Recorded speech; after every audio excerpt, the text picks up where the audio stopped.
नमस्ते, the UPSC podcast channel में आपका स्वागत है। आज हमारी इंडियन पॉलिटी सीरीज में हम चैप्टर 92 वर्ल्ड कॉन्स्टिट्यूशंस पर चर्चा करेंगे।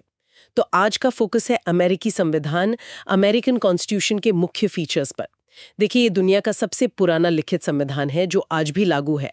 1787 में फिलाडेल्फिया में बना और 1789 से ये अमल में आया। कमाल की बात है, इतने सालों से ये टिका हुआ है। चलिए इसे खोलकर देखते हैं। Let's unpack this. ये संविधान बना था अमेरिकी क्रांति, अमेरिकन रेवोल्यूशन के ठीक बाद, जो 1775 से 1783 तक चली थी। क्रांति के बाद देश को एक स्थिर और मजबूत ढांचे की जरूरत थी और उसी जरूरत से 1787 की फिलाडेल्फिया कन्वेंशन में ये संविधान जन्मा। तो क्या खास है इसमें? तो सबसे पहली और शायद सबसे जानी मानी बात, ये एक लिखित संविधान का क्लासिक उदाहरण है, बल्कि दुनिया के मौजूदा लिखित संविधानों में सबसे पुराना भी। भारत का संविधान तो बहुत बाद में आया और वो दुनिया का सबसे लंबा लिखित संविधान है, लेकिन शुरुआत अमेरिका ने की। बिल्कुल। और दिलचस्प बात यह है कि ये काफी कम साइज है, मतलब बहुत लंबा चौड़ा नहीं। खासकर भारत के संविधान की तुलना में तो बहुत छोटा। सोचिए, करीब 12 पन्नों का मूल दस्तावेज। इसमें एक खूबसूरत छोटी सी प्रस्तावना प्रीएम्बल है। सिर्फ 7 मुख्य आर्टिकल्स हैं जिनमें सरकार का पूरा ढांचा, उसकी शक्तियां बताई गई हैं। और अब तक 200 सालों से ज्यादा में इसमें सिर्फ 27 संशोधन अमेंडमेंट्स हुए हैं। सिर्फ 27? हाँ, सिर्फ 27। ये दिखाता है कि फाउंडिंग फादर्स ने कितना सोचा समझा टिकाऊ ढांचा तैयार किया था, एकदम टू द पॉइंट, जैसे कोई बहुत गहरा सूत्र लिख दिया हो। हाँ, भारत का संविधान देखो कि 400 से ज्यादा आर्टिकल्स और 100 से ज्यादा संशोधन हो चुके हैं। तो सिर्फ 7 आर्टिकल्स और 27 संशोधन, अब इसकी तुलना ब्रिटिश संविधान से करें तो वो तो अलिखित है, परंपराओं पर चलता है। लेकिन अमेरिकी संविधान लिखित होने के साथ साथ कठोर, रिजिड भी माना जाता है। इसे बदलना बहुत मुश्किल है ना? ऐसा क्यों बनाया गया? हाँ, ये इसकी एक बहुत महत्वपूर्ण विशेषता है और जानबूझकर डाली गई है। रिजिड होने का मतलब है कि अमेरिकी कांग्रेस यानी उनकी संसद इसे सामान्य कानूनों की तरह आसानी से नहीं बदल सकती। जैसे हमारे यहाँ संसद साधारण बहुमत से कई कानून बदल देती है या खास बहुमत से भी संविधान में संशोधन कर लेती है, वैसा वहाँ संविधान के मामले में मुमकिन नहीं है। अच्छा। संविधान में ही संशोधन के लिए एक विशेष और काफी जटिल प्रक्रिया दी गई है। इसीलिए अमेरिका में कॉन्स्टिट्यूशनल लॉ और ऑर्डिनरी लॉ के बीच एक स्पष्ट हायरार्की या पदानुक्रम माना जाता है। संवैधानिक कानून सर्वोच्च है, उसे बदलना मतलब पूरे सिस्टम के फाउंडेशन को हिलाना है। ये इसलिए किया गया ताकि सरकारें अपनी मर्जी से आसानी से मूल सिद्धांतों को ना बदल सकें, स्थिरता बनी रहे।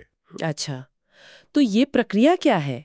मैंने सुना है कि इसे दुनिया का सबसे कठोर संविधान माना जाता है संशोधन के मामले में।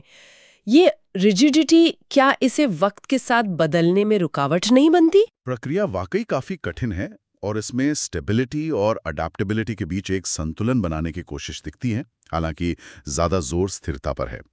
संविधान में 2 तरीके बताए गए हैं। पहला तरीका, जो ज्यादातर इस्तेमाल हुआ है, संशोधन का प्रस्ताव, प्रोपोजल। कांग्रेस के दोनों सदनों, हाउस ऑफ रिप्रेजेंटेटिव्स और सेनेट में 2/3 2/3 बहुमत से पारित होना चाहिए। 2/3 दोनों सदनों में? हाँ, दोनों में। ये अपने आप में बड़ी चुनौती है क्योंकि अक्सर दोनों सदनों में अलग अलग पार्टियों का बहुमत होता है। लेकिन बात यहीं खत्म नहीं होती।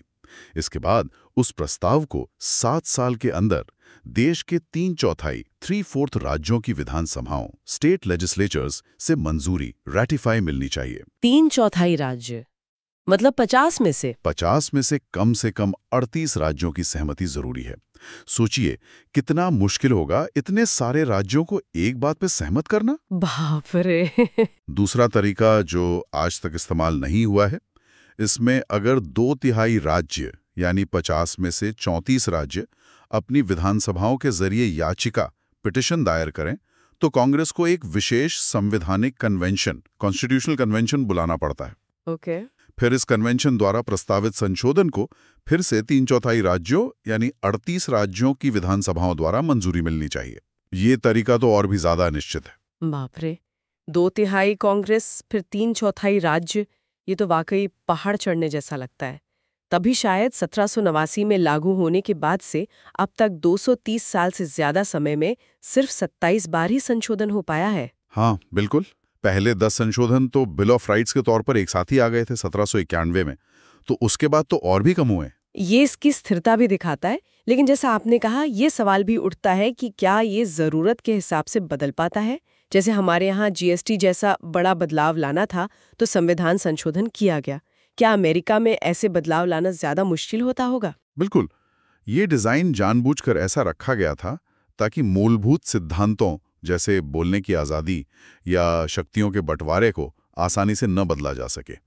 लेकिन हाँ, इसका दूसरा पहलू ये है कि ज़रूरी बदलाव लाने में भी बहुत ज़्यादा राजनीतिक सहमति और वक्त लगता है। ये इसकी एक ऑनगोइंग डिबेट है। अब आते हैं इसके संघीय ढांचे पर, जो इसकी एक और बुनियादी पहचान है। हाँ, अमेरिका एक संघीय राज्य, फेडरल स्टेट है। बल्कि कहा जाता है कि ये आधुनिक दुनिया का पहला और सबसे सफल संघीय राज्य है। भारत ने भी संघीय ढांचा अपनाया, हालांकि हमारा मॉडल थोड़ा अलग है। सही कहा। यूएसए असल में 50 राज्यों, जब शुरू हुआ था तब सिर्फ 13 थे। और डिस्ट्रिक्ट ऑफ कोलंबिया, जहां राजधानी वॉशिंगटन डीसी है, का एक संघीय गणराज्य, फेडरल रिपब्लिक है। संविधान केंद्र सरकार, जिसे फेडरल गवर्नमेंट कहते हैं, और राज्य सरकारों, स्टेट गवर्नमेंट्स के बीच शक्तियों का स्पष्ट विभाजन, डिवीजन ऑफ पावर्स करता है। ये बिल्कुल फंडामेंटल है उनके सिस्टम के लिए। इसका मतलब ये हुआ कि केंद्र सरकार की शक्तियां सीमित हैं और संविधान में गिनकर बताई गई हैं। जैसे हमारे यहाँ union list, state list, concurrent list है, वैसा कुछ। हाँ, बिल्कुल। फेडरल गवर्नमेंट के पास वही शक्तियां हैं जो संविधान में स्पष्ट रूप से दी गई हैं। इन्यूमरेटेड पावर्स, जैसे रक्षा, विदेश नीति, मुद्रा छापना, राज्यों के बीच व्यापार को रेगुलेट करना वगैरह। और जो शक्तियां संविधान में नहीं लिखी गई हैं, जिन्हें अवशिष्ट शक्तियां, रेजिड्यूअरी पावर्स कहते हैं, वो राज्यों के पास हैं। अच्छा, ये भारत से उल्टा है। हाँ, ये भारत के सिस्टम से ठीक उल्टा है। जहां रेजिड्यूअरी पावर्स केंद्र सरकार के पास हैं, आर्टिकल 248 के तहत, अमेरिका में राज्यों को बहुत ज्यादा स्वायत्तता दी गई है। हर राज्य का अपना संविधान है, जो अमेरिकी संविधान के दायरे में हो। अपनी चुनी हुई विधानसभा है, अपना गवर्नर है और अपना सुप्रीम कोर्ट भी है। हर राज्य का अपना सुप्रीम कोर्ट? जी हाँ, स्टेट सुप्रीम कोर्ट। वो अपने आंतरिक मामलों में, जैसे शिक्षा, पुलिस, स्वास्थ्य आदि पर कानून बनाने के लिए काफी हद तक स्वतंत्र हैं। इसे आप ऐसे समझ सकते हैं कि जैसे एक सोसाइटी में हर फ्लैट मालिक अपने फ्लैट के अंदर के नियम खुद तय करे, लेकिन बिल्डिंग के कॉमन एरिया के नियम सेंट्रल कमिटी यानी फेडरल गवर्नमेंट तय करे। ये तो काफी दिलचस्प व्यवस्था है। राज्यों को काफी पावर मिलती है। अब बात करते हैं सरकार के स्वरूप की। ब्रिटेन में संसदीय प्रणाली, पार्लियामेंट्री सिस्टम है। भारत ने भी वही अपनाया। लेकिन अमेरिका में राष्ट्रपति शासन प्रणाली, प्रेसिडेंशियल फॉर्म ऑफ गवर्नमेंट है। इसके क्या खास फीचर्स हैं और ये हमारी प्रणाली से कैसे अलग है? इसके कई महत्वपूर्ण और बिल्कुल अलग फीचर्स हैं जो इसे संसदीय प्रणाली से एकदम जुदा बनाते हैं। पहला और सबसे बड़ा अंतर, राष्ट्रपति ही राज्य का प्रमुख, हेड ऑफ स्टेट होता है, यानी सेरेमोनियल हेड, और वही सरकार का प्रमुख, हेड ऑफ गवर्नमेंट भी होता है, यानी असली एग्जीक्यूटिव पावर उसी के पास होती है। मतलब दोनों एक ही? हाँ, दोनों भूमिकाएं उसी के पास। भारत में जैसे राष्ट्रपति हेड ऑफ स्टेट हैं, नाम मात्र के प्रमुख, और प्रधानमंत्री हेड ऑफ गवर्नमेंट, असली कार्यकारी प्रमुख, वैसा वहां नहीं है। सारी एग्जीक्यूटिव पावर राष्ट्रपति में निहित हैं। वो ही चीफ रियल एग्जीक्यूटिव हैं, जैसे कंपनी का सीईओ और चेयरमैन दोनों एक ही व्यक्ति हो। दूसरा, राष्ट्रपति का चुनाव सीधे जनता द्वारा नहीं होता, बल्कि एक निर्वाचक मंडल, इलेक्टोरल कॉलेज के जरिए होता है। यह सिस्टम भी काफी यूनिक और कंट्रोवर्शियल है। उसका कार्यकाल 4 साल का निश्चित फिक्स टेन्योर होता है। उसे कांग्रेस यानी संसद आसानी से हटा नहीं सकती। सिर्फ महाभियोग इम्पीचमेंट के द्वारा ही हटाया जा सकता है, और वो भी किसी गंभीर असंवैधानिक कार्य, ग्रेव अनकॉन्स्टिट्यूशनल एक्ट जैसे ट्रीजन या ब्राइबरी के लिए। ये महाभियोग भी मुश्किल होता होगा। हाँ, ये प्रक्रिया भी बहुत कठिन है। आज तक किसी अमेरिकी राष्ट्रपति को महाभियोग से हटाया नहीं गया है। ये फिक्स टेन्योर उसे स्थिरता देता है, लेकिन कई बार डेडलॉक भी पैदा करता है अगर कांग्रेस में विरोधी पार्टी का बहुमत हो। अच्छा। तीसरा, राष्ट्रपति शासन चलाने के लिए एक कैबिनेट की मदद लेता है। दिलचस्प बात यह है कि इसे कभी-कभी किचन कैबिनेट भी कहा जाता है। किचन कैबिनेट मतलब? ये शब्द इसलिए इस्तेमाल होता है क्योंकि ये औपचारिक कैबिनेट से भी ज्यादा प्रभावशाली, राष्ट्रपति के बेहद करीबी और भरोसेमंद लोगों का एक छोटा अनौपचारिक सलाहकार समूह हो सकता है। वैसे औपचारिक कैबिनेट भी सिर्फ एक सलाहकार निकाय, एडवाइजरी बॉडी है। इसके सदस्य, जिन्हें सेक्रेटरीज कहा जाता है, जैसे secretary of state, secretary of defence, ये जनता द्वारा चुने हुए नेता नहीं होते। ओह, वो इलेक्टेड नहीं होते? नहीं, इन्हें राष्ट्रपति खुद चुनता है, नियुक्त करता है सीनेट की मंजूरी से, और ये सिर्फ और सिर्फ राष्ट्रपति के प्रति ही जिम्मेदार होते हैं। राष्ट्रपति ने कभी भी हटा सकता है। ये भारत के कैबिनेट से बहुत अलग है, जहां मंत्री संसद के सदस्य होते हैं और संसद के प्रति सामूहिक रूप से जिम्मेदार होते हैं। हाँ बिल्कुल। चौथा, और ये सेपरेशन ऑफ पावर से जुड़ा है, राष्ट्रपति और उसके सचिव सेक्रेटरीज अपने कामों के लिए कांग्रेस, अमेरिकी संसद के प्रति जिम्मेदार रिस्पॉन्सिबल नहीं होते। ना तो वे कांग्रेस के सदस्य होते हैं और ना ही वे कांग्रेस के सत्रों सेशंस में भाग लेते हैं या वहां सांसदों के सवालों के जवाब देते हैं, जैसा कि संसदीय प्रणाली में मंत्रियों को करना पड़ता है। जैसे हमारे यहाँ क्वेश्चन आवर होता है? हाँ, बिल्कुल वैसा कुछ नहीं होता। वो पूरी तरह से एग्जीक्यूटिव ब्रांच का हिस्सा हैं। ठीक है। और पांचवां, राष्ट्रपति कांग्रेस के निचले सदन हाउस ऑफ रिप्रेजेंटेटिव्स को डिसॉल्व नहीं कर सकता। जैसे भारत में प्रधानमंत्री राष्ट्रपति को लोकसभा भंग करने की सलाह दे सकते हैं। वहां सबके कार्यकाल निश्चित हैं। राष्ट्रपति का 4 साल, सेनेटर का 6 साल और हाउस ऑफ रिप्रेजेंटेटिव के सदस्य का 2 साल। ये तो संसदीय प्रणाली से बिल्कुल ही अलग है, खासकर ये कि कार्यपालिका एग्जीक्यूटिव विधायिका लेजिस्लेचर के प्रति सीधे तौर पर जिम्मेदार नहीं है और उसका हिस्सा भी नहीं है। यहीं पर शक्तियों का पृथक्करण, सेपरेशन ऑफ पावर्स का सिद्धांत बहुत स्पष्ट रूप से सामने आता है। ये डॉक्ट्रिन अमेरिकी संवैधानिक व्यवस्था का आधार माना जाता है ना? बिल्कुल। Doctrine of separation of powers अमेरिकी सिस्टम की बुनियाद है। मॉन्टेस्क्यू के विचारों से प्रभावित होकर फाउंडिंग फादर्स ने यह सुनिश्चित किया कि सरकार की 3 मुख्य शक्तियां, विधायी लेजिस्लेटिव कानून बनाना, कार्यकारी एग्जीक्यूटिव कानून लागू करना और न्यायिक जुडिशियल कानून की व्याख्या करना, बिल्कुल अलग अलग रहें और सरकार के 3 स्वतंत्र अंगों में निहित हों। संविधान के पहले 3 आर्टिकल जिसे बहुत साफ तरीके से रेखांकित करते हैं। कैसे? क्या कहते हैं ये पहले 3 आर्टिकल्स? देखिए, बड़ा सीधा और स्पष्ट विभाजन है। आर्टिकल 1 कहता है, all legislative powers herein granted shall be vested in a Congress of the United States. यानी सारी विधायी शक्तियां कांग्रेस में निहित होंगी। कानून बनाने का काम सिर्फ कांग्रेस का है। आर्टिकल 2 कहता है, the executive power shall be vested in a president of the United States of America. यानी सारी कार्यकारी शक्तियां राष्ट्रपति में निहित होंगी। शासन चलाने और कानून लागू करने की जिम्मेदारी राष्ट्रपति की है। ओके। और आर्टिकल 3 कहता है, the judicial power of the United States shall be vested in one Supreme Court and in such inferior courts as the Congress may from time to time ordain and establish. मतलब न्याय करने की शक्ति supreme court और अन्य निचले courts में निहित होगी, जिन्हें कांग्रेस स्थापित करेगी। ठीक, मतलब तीनों अंगों का अपना अपना कार्यक्षेत्र है और वे एक दूसरे के काम में सामान्यतः सीधा दखल नहीं दे सकते। ये डिजाइन इसलिए किया गया ताकि शक्ति किसी एक जगह केंद्रित ना हो और तानाशाही का खतरा ना रहे। तो शक्तियों का इस तरह बिल्कुल अलग अलग बांट देना, इससे कहीं गतिरोध, डेडलॉक या समन्वय की कमी, लैक ऑफ कोऑर्डिनेशन की समस्या नहीं आती? और ये कैसे सुनिश्चित होता है कि कोई एक अंग अपनी शक्तियों का दुरुपयोग ना करे या तानाशाह ना बन जाए? शायद इसीलिए चेक्स एंड बैलेंसेस का सिस्टम इतना महत्वपूर्ण हो जाता है। हाँ, आप बिल्कुल सही पॉइंट पर आए हैं। सेपरेशन ऑफ पावर्स अपने आप में काफी नहीं है, बल्कि खतरनाक भी हो सकता है अगर तालमेल न हो या कोई ब्रांच निरंकुश हो जाए। इसी कमी को पूरा करने और सिस्टम को व्यवहारिक बनाने के लिए चेक्स एंड बैलेंसेस का सिद्धांत अपनाया गया है। ये सेपरेशन ऑफ पावर्स का पूरक है। अच्छा, ये उसका पूरक है। हाँ, ये सिस्टम सरकार के हर अंग को दूसरे अंगों पर कुछ हद तक नियंत्रण, पार्शियल कंट्रोल रखने की शक्ति देता है। इसका मतलब यह है कि किसी भी अंग के पास अपने कार्यक्षेत्र में भी असीमित शक्तियां, अनडिस्ट्रिक्टेड पावर्स नहीं हैं।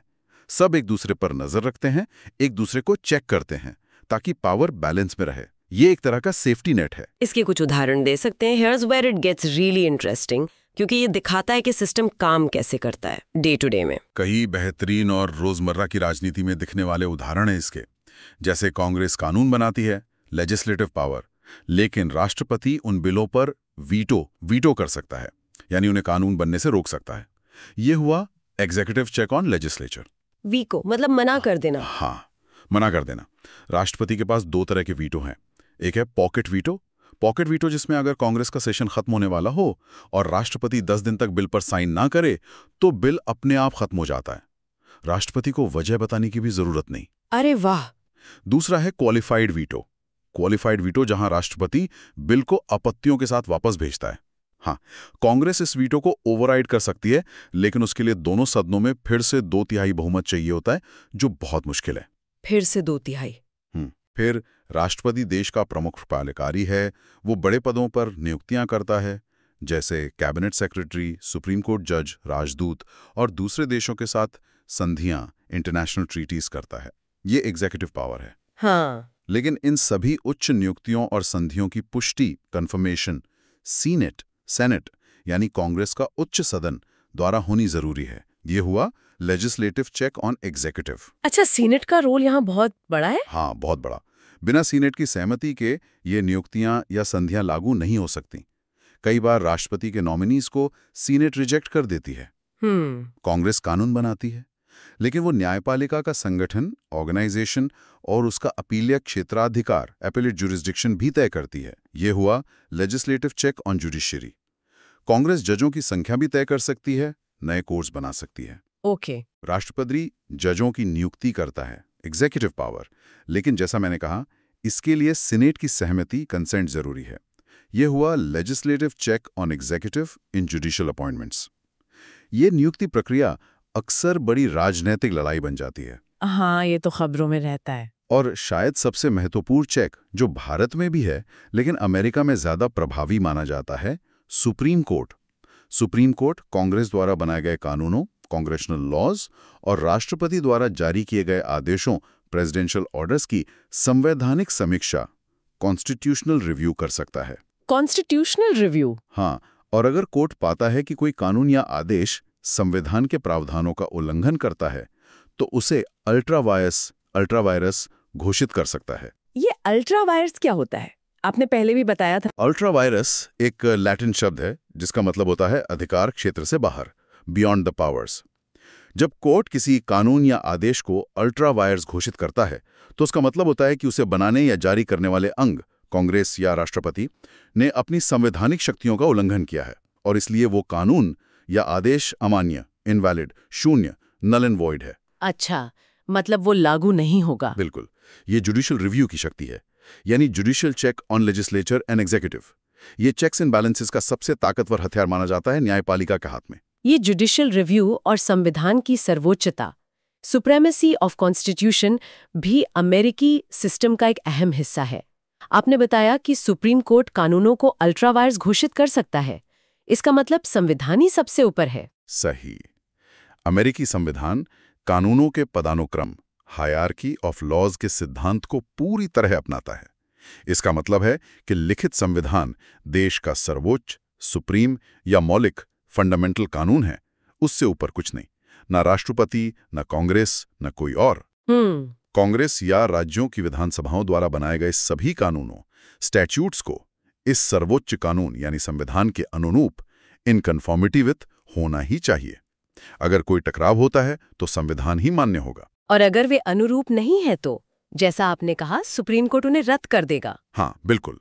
जैसा मैंने बताया, सुप्रीम कोर्ट अपनी न्यायिक समीक्षा, जुडिशियल रिव्यू की शक्ति का इस्तेमाल करके उन्हें अल्ट्रा वायरस और इसलिए शून्य, नल एंड वॉइड घोषित कर सकता है। इस तरह अमेरिकी सुप्रीम कोर्ट संविधान के संरक्षक, कस्टोडियन और गार्डियन के रूप में काम करता है।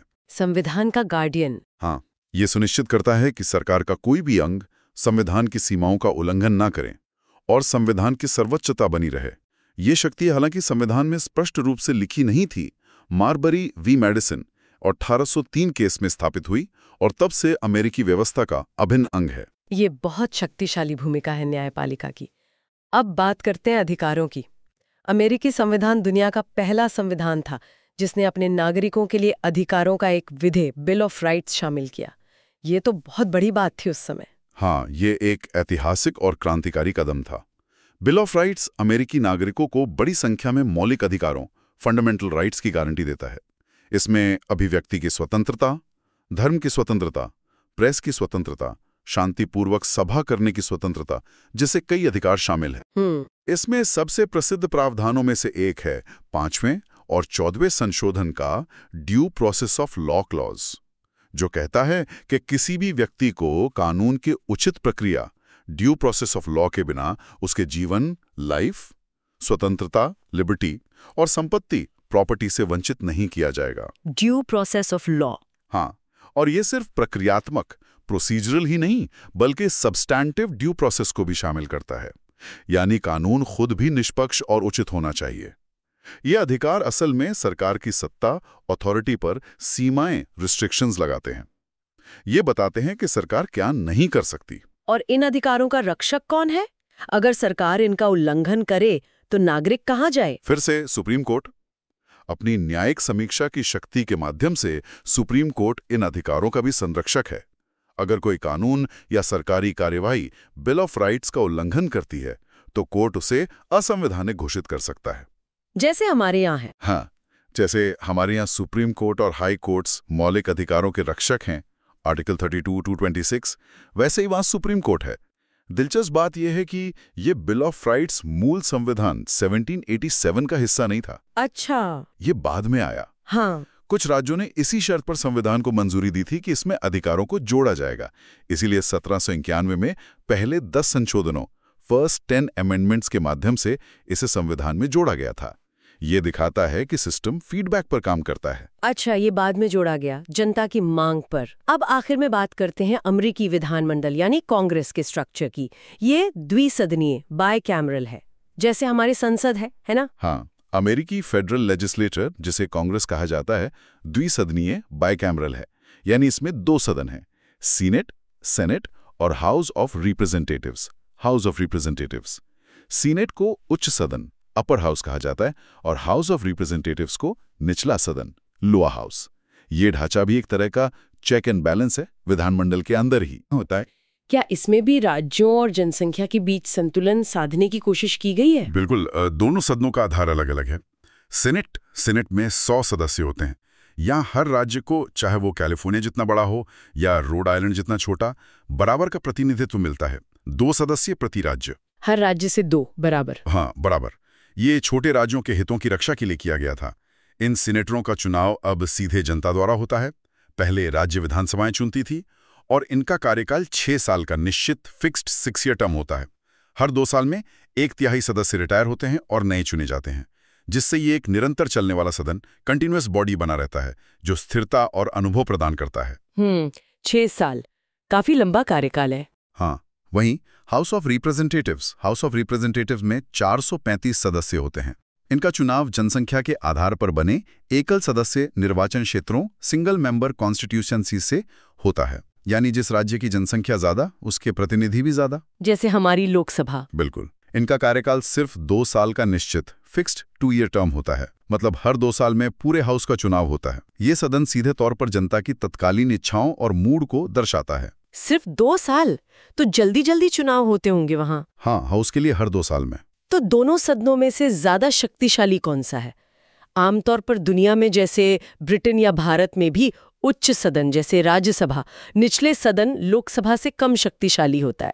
क्या अमेरिका में भी ऐसा ही है? नहीं, अमेरिका में इसका ठीक उल्टा है। सीनेट कांग्रेस का ज्यादा शक्तिशाली सदन है, या कम से कम हाउस के बराबर शक्तिशाली तो है ही, और कुछ मामलों में ज्यादा। अच्छा, ऐसा क्यों? ऐसा क्यों है? क्योंकि सीनेट के पास कुछ ऐसी विशेष शक्तियां हैं जो हाउस ऑफ रिप्रेजेंटेटिव्स के पास नहीं है। जैसे सभी अंतर्राष्ट्रीय संधियों की पुष्टि, रैटिफिकेशन के लिए 2/3 सीनेट की सहमति जरूरी है। हाँ, ये आपने बताया था।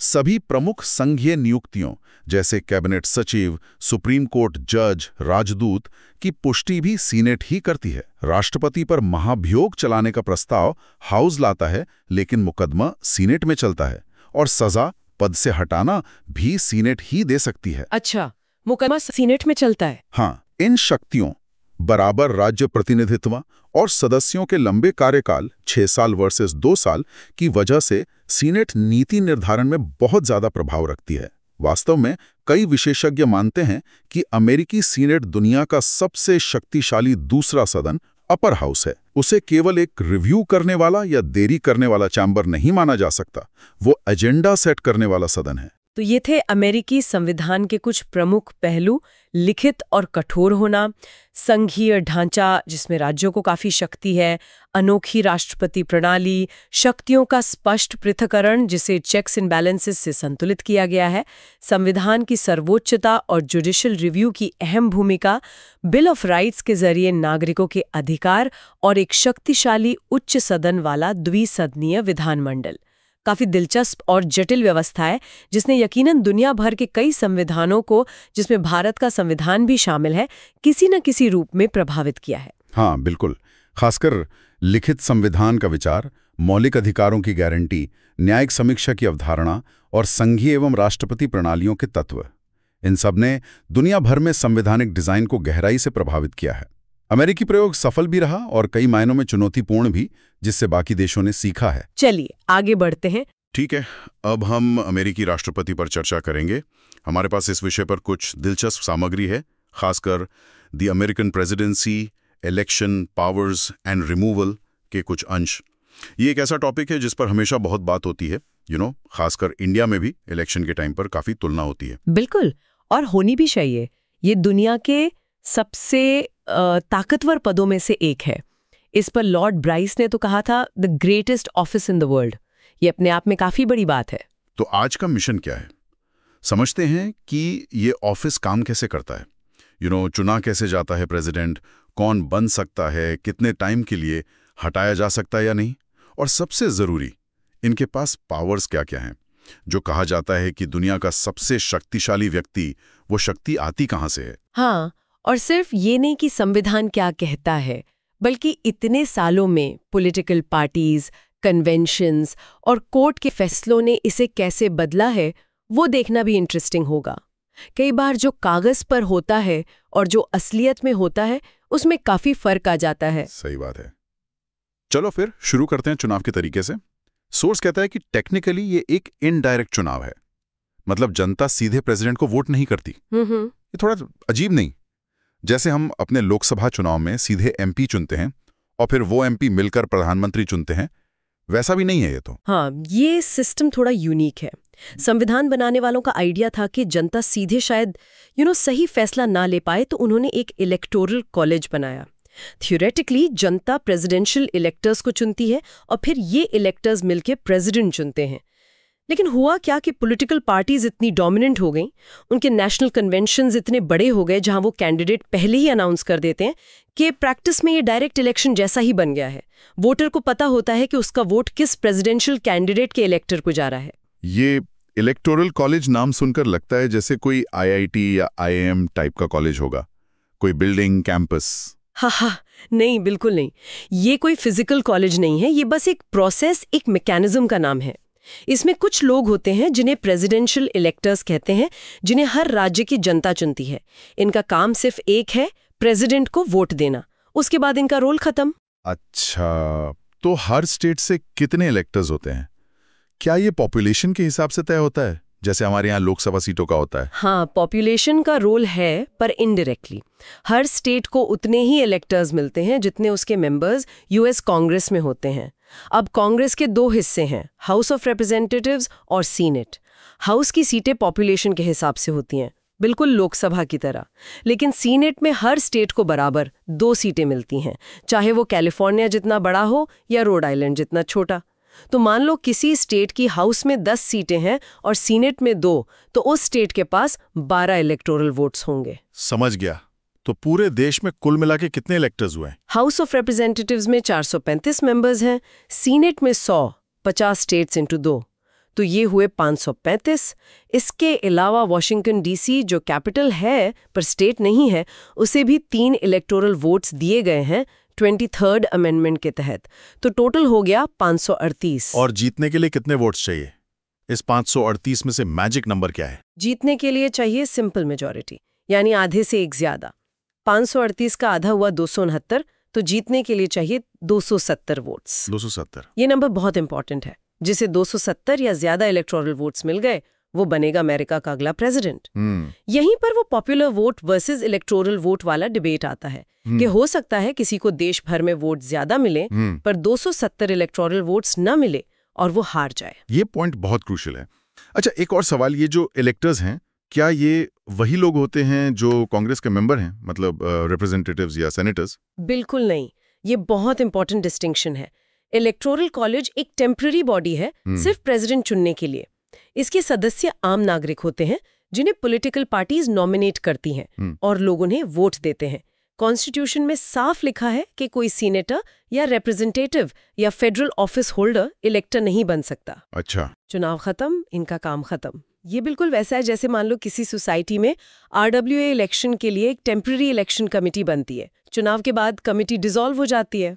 और अगर किसी को भी 270 वोट नहीं मिले तो, मान लो 3 कैंडिडेट्स हैं और वोट ऐसे बढ़ गए कि किसी को मेजॉरिटी नहीं मिली या एकदम टाई हो गया 269, तब क्या होता है?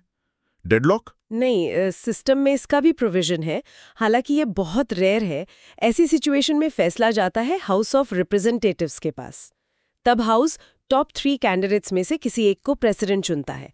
और यहाँ ट्विस्ट ये है कि वोटिंग 1 स्टेट 1 वोट के बेसिस पर होती है, न कि हर मेंबर का अलग वोट। ओहो। यानी कैलिफोर्निया के 50+ मेंबर्स का भी एक वोट गिना जाएगा और छोटे स्टेट के एक मेंबर का भी एक वोट। इतिहास में ऐसा सिर्फ 3 बार हुआ है, 1800, 1824 और 1876 में। तो रेयर है, पर मैकेनिज्म मौजूद है। ओके, इलेक्शन प्रोसेस तो काफी पेचीदा है। अब आते हैं कि कौन बन सकता है प्रेसिडेंट। क्वालिफिकेशंस क्या हैं? क्या कोई भी अमेरिकी नागरिक बन सकता है? जैसे इंडिया में तो कोई भी नागरिक बन सकता है प्रधानमंत्री या राष्ट्रपति, अगर उम्र और बाकी शर्तें पूरी हों। मोस्टली हाँ, पर 3 मेन क्वालिफिकेशंस है कॉन्स्टिट्यूशन के हिसाब से। पहली, कैंडिडेट को नेचुरल बॉर्न सिटीजन होना चाहिए, मतलब जन्म से अमेरिका का नागरिक। अगर कोई बाद में नागरिकता लेता है, नेचुरलाइज्ड सिटीजन, जैसे कोई इमिग्रेंट जो बाद में US सिटीजन बना, वो प्रेसिडेंट नहीं बन सकता। ये तो काफी स्पेसिफिक रिक्वायरमेंट है। नेचुरल बॉर्न ही क्यों? क्या इसके पीछे कोई डर था फाउंडिंग फादर्स के मन में विदेशी प्रभाव का? ये आज भी रेलेवेंट है? ये डिबेटेबल पॉइंट है। उस समय शायद विदेशी ताकतों, खासकर यूरोपियन राजघरानों के प्रभाव का डर रहा होगा। वो चाहते थे कि हेड ऑफ स्टेट की लॉयल्टी अनक्वेश्चनेबल हो, जन्म से देश के साथ जुड़ी हो। आज के ग्लोबलाइज्ड वर्ल्ड में ये बहस का मुद्दा बनता है कि क्या ये रूल आउटडेटेड है, खासकर जब अमेरिका इमिग्रेंट्स का देश माना जाता है। पर फिलहाल ये रूल लागू है। इंडिया में ऐसा कोई डिस्टिंक्शन नहीं है। ठीक है। दूसरी क्वालिफिकेशन? दूसरी है उम्र। कम से कम 35 साल की उम्र होनी चाहिए। तो कोई बहुत यंग व्यक्ति प्रेसिडेंट नहीं बन सकता। शायद मैच्योरिटी और एक्सपीरियंस इंश्योर करने के लिए ये रखा गया होगा। और तीसरी रिक्वायरमेंट है कि कैंडिडेट अमेरिका में कम से कम 14 साल रहा हो। ये 14 साल लगातार होना जरूरी नहीं है, क्यूमुलेटिव रेजिडेंसी देखी जाती है। इसके पीछे शायद सोच ये थी कि कैंडिडेट को देश के इश्यूज, कल्चर और लोगों की अच्छी समझ हो। अब बात करते हैं कार्यकाल की, टर्म की। कितने टाइम के लिए चुने जाते हैं प्रेसिडेंट? टर्म 4 साल का होता है, बिल्कुल फिक्स्ड। री इलेक्शन पॉसिबल है, लेकिन सिर्फ एक बार। यहाँ भी एक कहानी है। पहले कोई लिमिट नहीं थी। फ्रैंकलिन डी रूजवेल्ट तो 4 बार चुने गए थे, वर्ल्ड वॉर 2 और ग्रेट डिप्रेशन के टाइम पर। लेकिन उनके बाद 1951 में 22nd अमेंडमेंट आया, जिसने लिमिट लगा दी कि कोई भी व्यक्ति सिर्फ 2 बार ही प्रेसिडेंट बन सकता है। सिर्फ 2 बार? हाँ। इसमें एक क्लैरिफिकेशन भी है। अगर कोई वाइस प्रेसिडेंट प्रेसिडेंट के हटने पर पद संभालता है और बचे हुए कार्यकाल में 2 साल से ज्यादा सर्व करता है, तो वो सिर्फ 1 बार और चुना जा सकता है। लेकिन अगर वो 2 साल से कम सर्व करता है, तो वो 2 बार और चुना जा सकता है। बेसिकली कोई भी व्यक्ति कुल मिलाकर 10 साल से ज्यादा प्रेसिडेंट नहीं रह सकता। अच्छा, मैक्सिमम 10 साल। ये इंडिया से बिल्कुल अलग है, जहां प्राइम मिनिस्टर प्रेसिडेंट कितनी भी बार बन सकते हैं, कोई टर्म लिमिट नहीं है। नहीं। और ये 4 साल का टर्म शुरू कब होता है? इलेक्शन तो नवंबर में होते हैं। हाँ, इलेक्शंस नवंबर में होते हैं, लेकिन टर्म शुरू होता है अगले साल 20 जनवरी की दोपहर को। ये तारीख भी 20th अमेंडमेंट से फिक्स की गई है, ताकि पुराने और नए एडमिनिस्ट्रेशन के बीच ट्रांजिशन का टाइम मिल सके। क्या प्रेसिडेंट को उनके 4 साल के टर्म से पहले हटाया भी जा सकता है, अगर वो कुछ बहुत गलत कर दें, संविधान का उल्लंघन करें? हाँ, बिल्कुल हटाया जा सकता है, पर प्रोसेस बहुत मुश्किल और पॉलिटिकली चार्ज्ड है। इसे कहते हैं इम्पीचमेंट, यानी महाभियोग। इसके ग्राउंड्स बहुत सीरियस होने चाहिए, कॉन्स्टिट्यूशन कहता है। ट्रेजन, देशद्रोह, ब्राइबरी, रिश्वतखोरी और अदर हाई क्राइम्स एंड मिसडिमीनर्स, अन्य गंभीर अपराध और दुर्व्यवहार। ये हाई क्राइम्स एंड मिसडिमीनर्स क्या हैं, ये थोड़ा वेग है और इसकी इंटरप्रिटेशन पर काफ़ी बहस होती रही है। बेसिकली ये पावर का मिसयूज या पब्लिक ट्रस्ट का गंभीर उल्लंघन माना जाता है। ये इम्पीचमेंट प्रोसेस चलता कैसे है? सुनने में ही काफी हेवी लगता है। ये 2 स्टेज प्रोसेस है। कांग्रेस के दोनों हाउसेस शामिल होते हैं। अब पहला हाउस ऑफ रिप्रेजेंटेटिव्स। पहले हाउस में चार्जेस लगते हैं जिसे आर्टिकल्स ऑफ इम्पीचमेंट कहते हैं।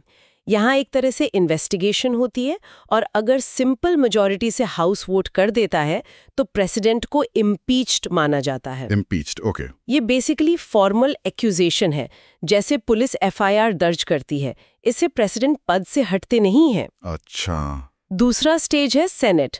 इसके बाद मामला जाता है सेनेट में, जो एक कोर्ट की तरह ट्रायल करती है। इसमें हाउस के मेंबर्स प्रोसिक्यूटर्स की तरह एक्ट करते हैं, प्रेसिडेंट के वकील अपना पक्ष रखते हैं और सीनेटर्स ज्यूरी की तरह होते हैं। और इस ट्रायल की अध्यक्षता सुप्रीम कोर्ट के चीफ जस्टिस करते हैं, वाइस प्रेसिडेंट नहीं, क्योंकि उनका इंटरेस्ट हो सकता है। और सेनेट में फैसला कैसे होता है? क्या यहाँ भी सिंपल मेजॉरिटी चाहिए? नहीं, यहीं पर ये प्रोसेस बहुत मुश्किल हो जाता है। सेनेट में प्रेसिडेंट को दोषी ठहराने, कन्विक्ट और पद से हटाने के लिए 2/3 मेजॉरिटी चाहिए होती है। 2/3? हाँ, यानी 100 में से कम 67 सेनेटर्स का सहमत होना जरूरी है।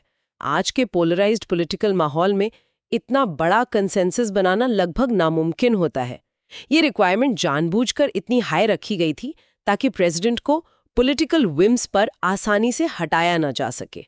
सोचिए, किसी मुद्दे पर अपने परिवार में ही 2/3 मेजॉरिटी बनाना कितना मुश्किल होता है, यहाँ तो 100 पॉलिटिशियंस की बात है।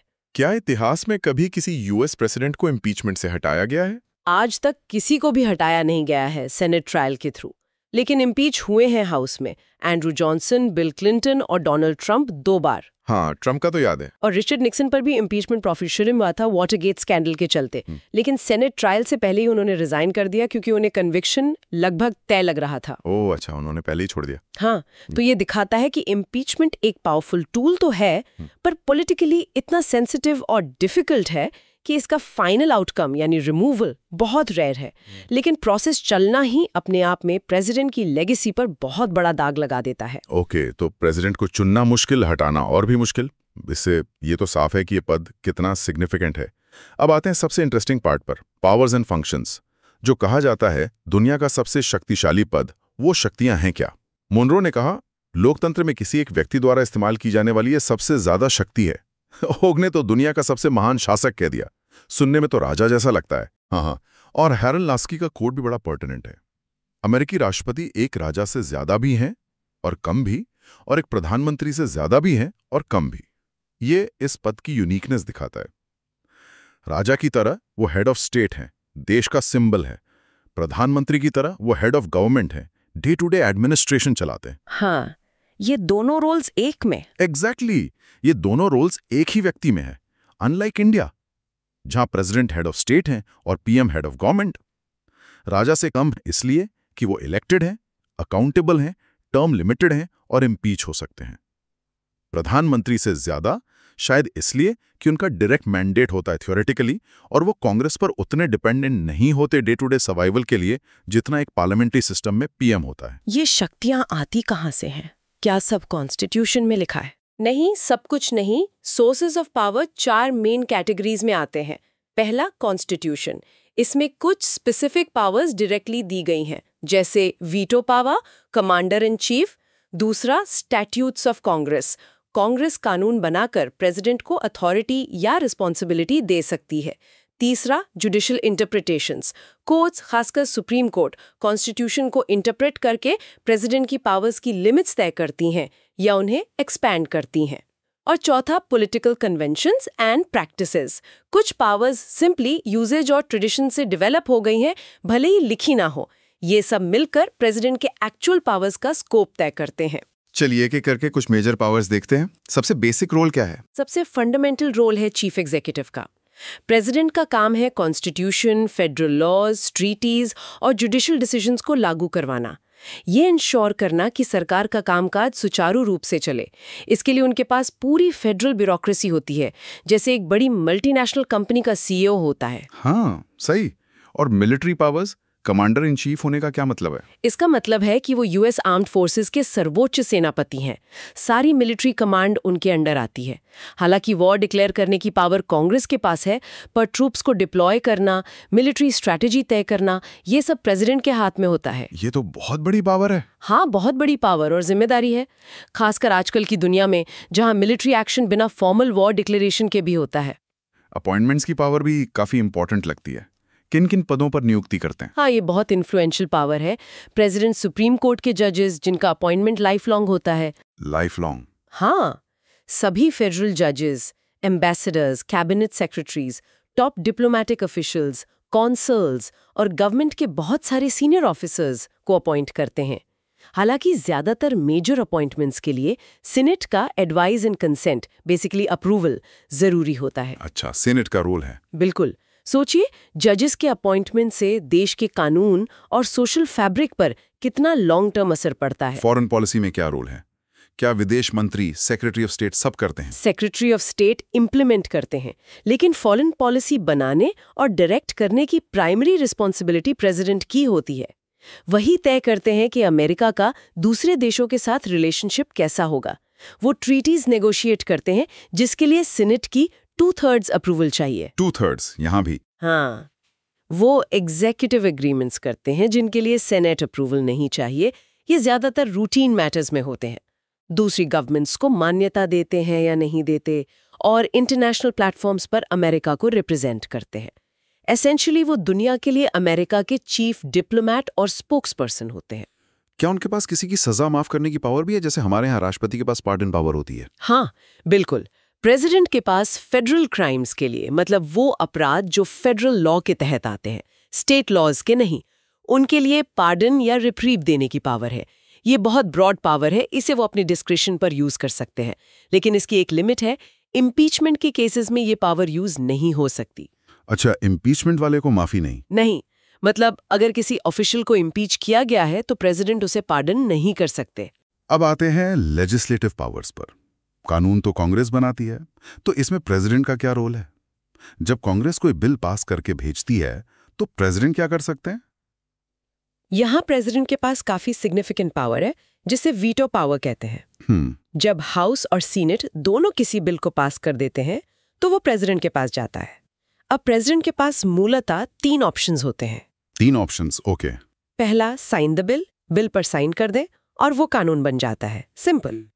दूसरा, वीटो द बिल, बिल को रिजेक्ट कर दें और अपनी ऑब्जर्वेशंस के साथ 10 दिन के अंदर उसी हाउस को वापस भेज दें जहां से वो ओरिजिनेट हुआ था। इसे रेगुलर वीटो या क्वालिफाइड वीटो कहते हैं। क्वालिफाइड क्यों? क्वालिफाइड इसलिए क्योंकि ये एब्सोल्यूट नहीं है। अगर कांग्रेस प्रेसिडेंट के ऑब्जर्वेशंस को रिजेक्ट करके उसी बिल को दोबारा, इस बार दोनों हाउसेज में 2/3 मेजॉरिटी से पास कर दे, तो प्रेसिडेंट का वीटो ओवरराइड हो जाता है और बिल कानून बन जाता है, प्रेसिडेंट के साइन के बिना भी। फिर से 2/3? हाँ, ये 2/3 मेजॉरिटी हासिल करना बहुत मुश्किल होता है, इसलिए वीटो एक पावरफुल वेपन है। तीसरा option, take no action, president bill मिलने के 10 दिन तक कुछ न करें। अब यहाँ 2 सिनेरियो बनते हैं। अच्छा। सिनेरियो ए, अगर उन 10 दिनों के दौरान कांग्रेस सेशन में है, मतलब एडजॉर्न नहीं हुई है, तो 10 दिन खत्म होने पर बिल ऑटोमेटिकली कानून बन जाता है, बिना प्रेसिडेंट के सिग्नेचर के। अपने आप? हाँ, लेकिन सिनेरियो बी, अगर उन 10 दिनों के अंदर कांग्रेस एडजॉर्न हो जाती है, सेशन खत्म हो जाता है और प्रेसिडेंट ने बिल पर साइन नहीं किया है, तो बिल ऑटोमेटिकली मर जाता है, मतलब डाइज। इसे कहते हैं पॉकेट वीटो। Pocket veto? हाँ, प्रेसिडेंट ने इफेक्टिवली बिल को अपनी जेब में रख लिया और कांग्रेस के घर जाने का इंतजार किया।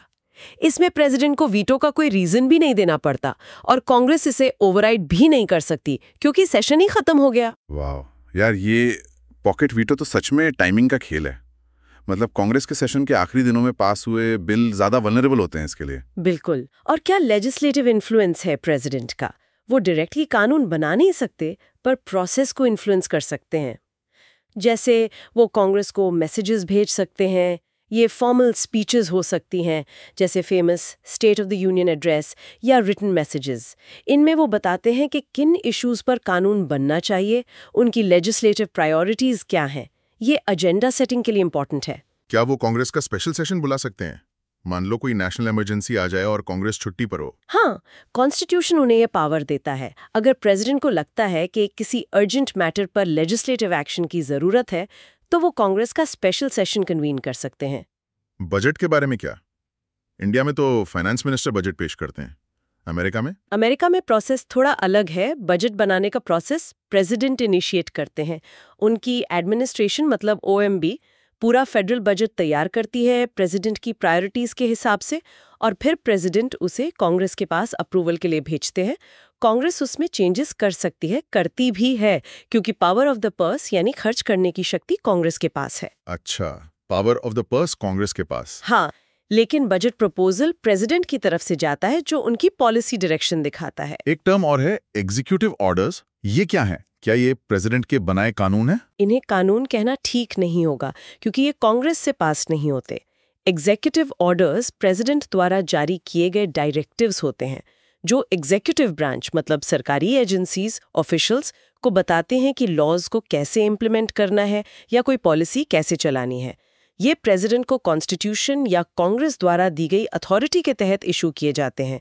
ये काफी पावरफुल टूल है क्विक एक्शन लेने के लिए, लेकिन इनकी लिमिट्स हैं। लिमिट्स क्या हैं? ये एग्जिस्टिंग लॉज को कॉन्ट्रडिक्ट नहीं कर सकते और इन्हें कोर्ट्स में चैलेंज किया जा सकता है, या कांग्रेस नया कानून बनाकर इन्हें पलट सकती है।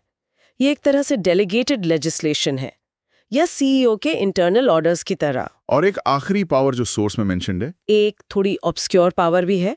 अगर कभी कांग्रेस के दोनों हाउसेज में डिसएग्रीमेंट हो जाए कि सेशन कब एडजर्न करना है, कब छुट्टी पर जाना है, तो प्रेसिडेंट इंटरवीन करके उन्हें एडजर्न कर सकते हैं। अच्छा, ये पावर शायद ही कभी यूज हुई हो, पर ये दिखाती है कि लेजिस्लेटिव प्रोसेस पर भी उनका थोड़ा कंट्रोल है। तो कुल मिलाकर प्रेसिडेंट का चुनाव प्रोसेस अपने आप में एक पॉलिटिकल बैटल ग्राउंड है, इलेक्टोरल कॉलेज की वजह से।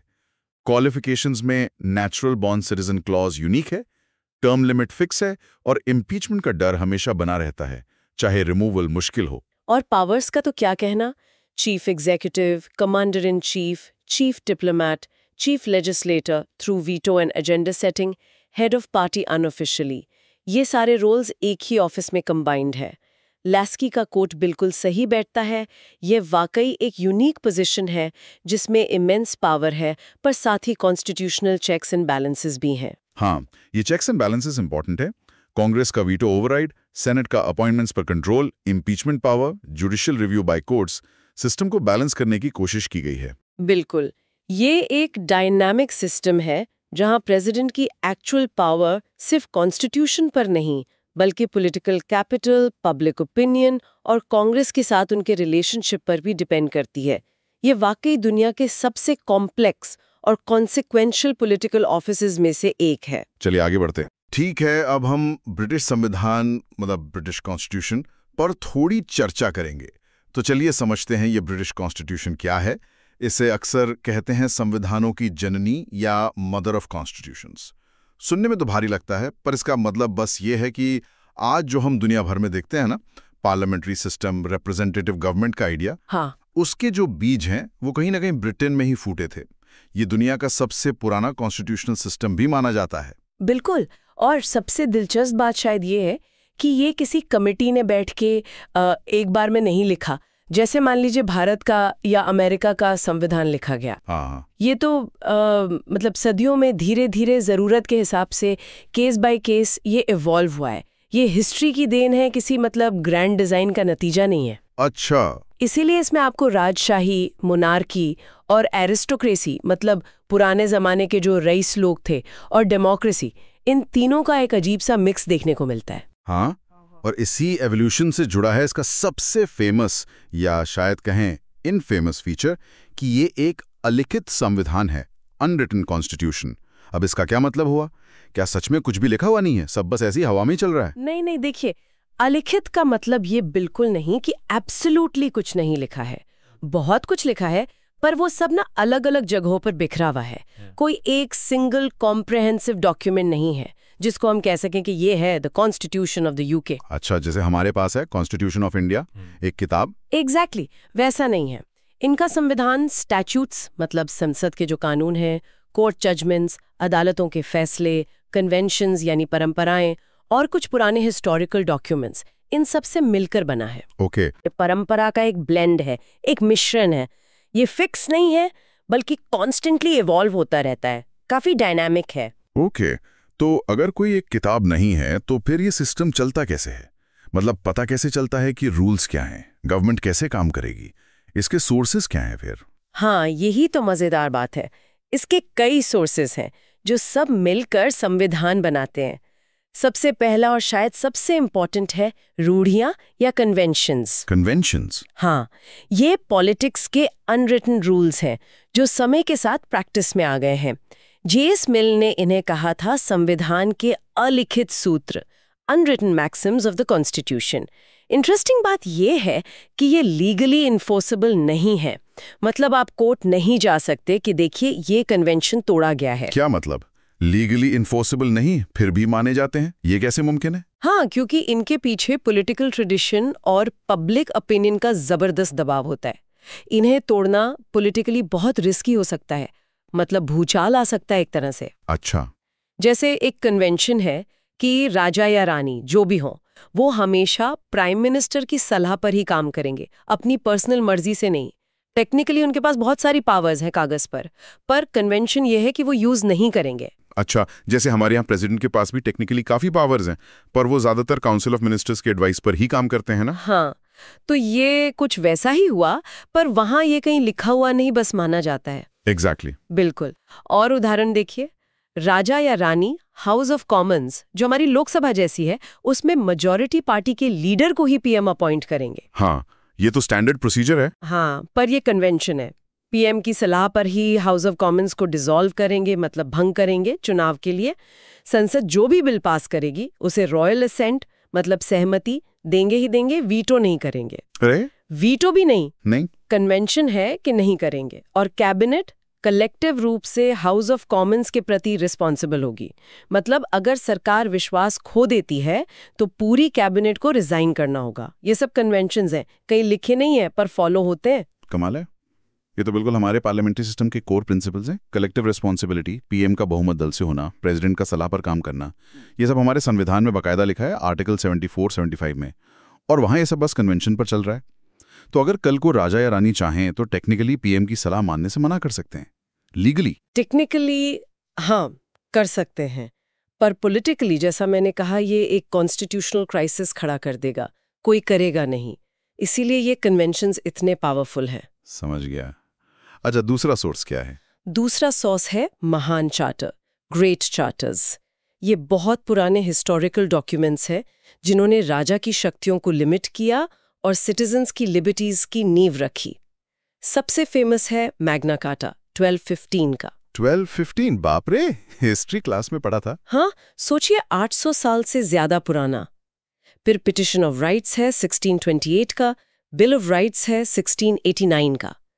ये सब डॉक्यूमेंट्स बताते हैं कि राजा भी कानून से ऊपर नहीं है और लोगों के कुछ बेसिक राइट्स हैं। इनका असर आज भी है। वाओ, आज भी रेलेवेंट है ये। हाँ, फंडामेंटल प्रिंसिपल्स के तौर पर इनकी इंपॉर्टेंस आज भी मानी जाती है। तीसरा सोर्स है कानून, स्टैट्यूट्स।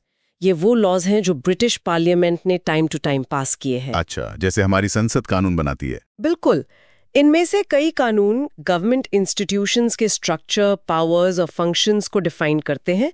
जैसे एक हेबियस कॉर्पस एक्ट है 1679 का, जो इल्लीगल डिटेंशन के खिलाफ प्रोटेक्शन देता है। या फिर पार्लियामेंट एक्ट्स हैं 1911 और 1949 के, जिन्होंने हाउस ऑफ लॉर्ड्स की पावर्स को कम किया। ठीक है, स्टैट्यूट्स हो गए। और चौथा सोर्स है सामान्य विधि, कॉमन लॉ। ये जज मेड लॉ है। मतलब सालों से जजेस ने अलग अलग केसेस में जो फैसले दिए हैं, उनसे लीगल प्रिंसिपल्स डेवलप हुए हैं। अच्छा, प्रेसिडेंट्स मतलब? हाँ, प्रेसिडेंट्स। ये गवर्नमेंट की पावर्स और सिटीजन्स के साथ उसके रिलेशनशिप को शेप करते हैं। कोर्ट्स इन्हें मानती हैं और लागू करती हैं। जैसे हमारे यहाँ भी सुप्रीम कोर्ट के जजमेंट्स प्रेसिडेंट बन जाते हैं और लॉ का हिस्सा माने जाते हैं ना। हाँ बिल्कुल, आर्टिकल 141। वैसा ही। और पांचवा सोर्स है कानूनी टीकाएं, लीगल कमेंट्रीज। मतलब किताबें। हाँ, फेमस लीगल एक्सपर्ट्स की किताबें जिन्होंने संविधान के प्रिंसिपल्स को एक्सप्लेन और इंटरप्रेट किया है। जैसे एवी डाइसी की किताब है law of the constitution, Walter Bagehot की द इंग्लिश कॉन्स्टिट्यूशन, या ब्लैकस्टोन्स की commentaries on the laws of England. इन किताबों का कॉन्स्टिट्यूशनल थिंकिंग पर बहुत गहरा असर रहा है। अच्छा, जैसे हमारे यहाँ डीडी बसु या शेरवाय की किताबें हैं जिन्हें लॉयर्स और जजेस रिफर करते हैं। ओके, तो ये सब मिलकर conventions, charters, statutes, common law, commentaries, ये है ब्रिटिश कॉन्स्टिट्यूशन। मतलब ये तो बड़ा फैला हुआ सिस्टम है, कोई एक जगह नहीं मिलता। हाँ बिल्कुल। और इसी अलिखित नेचर से जुड़ा है इसका दूसरा फीचर कि ये संविधान लचीला है। फ्लेक्सिबल मतलब आसानी से चेंज हो जाता है। कैसे? इसका मतलब ये है कि ब्रिटिश कॉन्स्टिट्यूशन में अमेंडमेंट करने के लिए कोई स्पेशल प्रोसीजर नहीं है। स्पेशल प्रोसीजर नहीं है, नहीं। जैसा भारत में ना आर्टिकल 368 में कि 2/3 मेजॉरिटी चाहिए, कुछ मामलों में आधे स्टेट्स का रैटिफिकेशन चाहिए। हाँ, काफी मुश्किल है हमारे यहाँ। वैसा कुछ नहीं है। ब्रिटिश पार्लियामेंट जैसे ऑर्डिनरी लॉज बनाती है सिंपल मेजॉरिटी से, वैसे ही कॉन्स्टिट्यूशनल लॉज को भी बदल सकती है। सीरियसली? सिंपल मेजॉरिटी से कॉन्स्टिट्यूशनल चेंज? हाँ, इसीलिए कॉन्स्टिट्यूशनल लॉ और ऑर्डिनरी लॉ में कोई लीगल डिस्टिंक्शन नहीं माना जाता।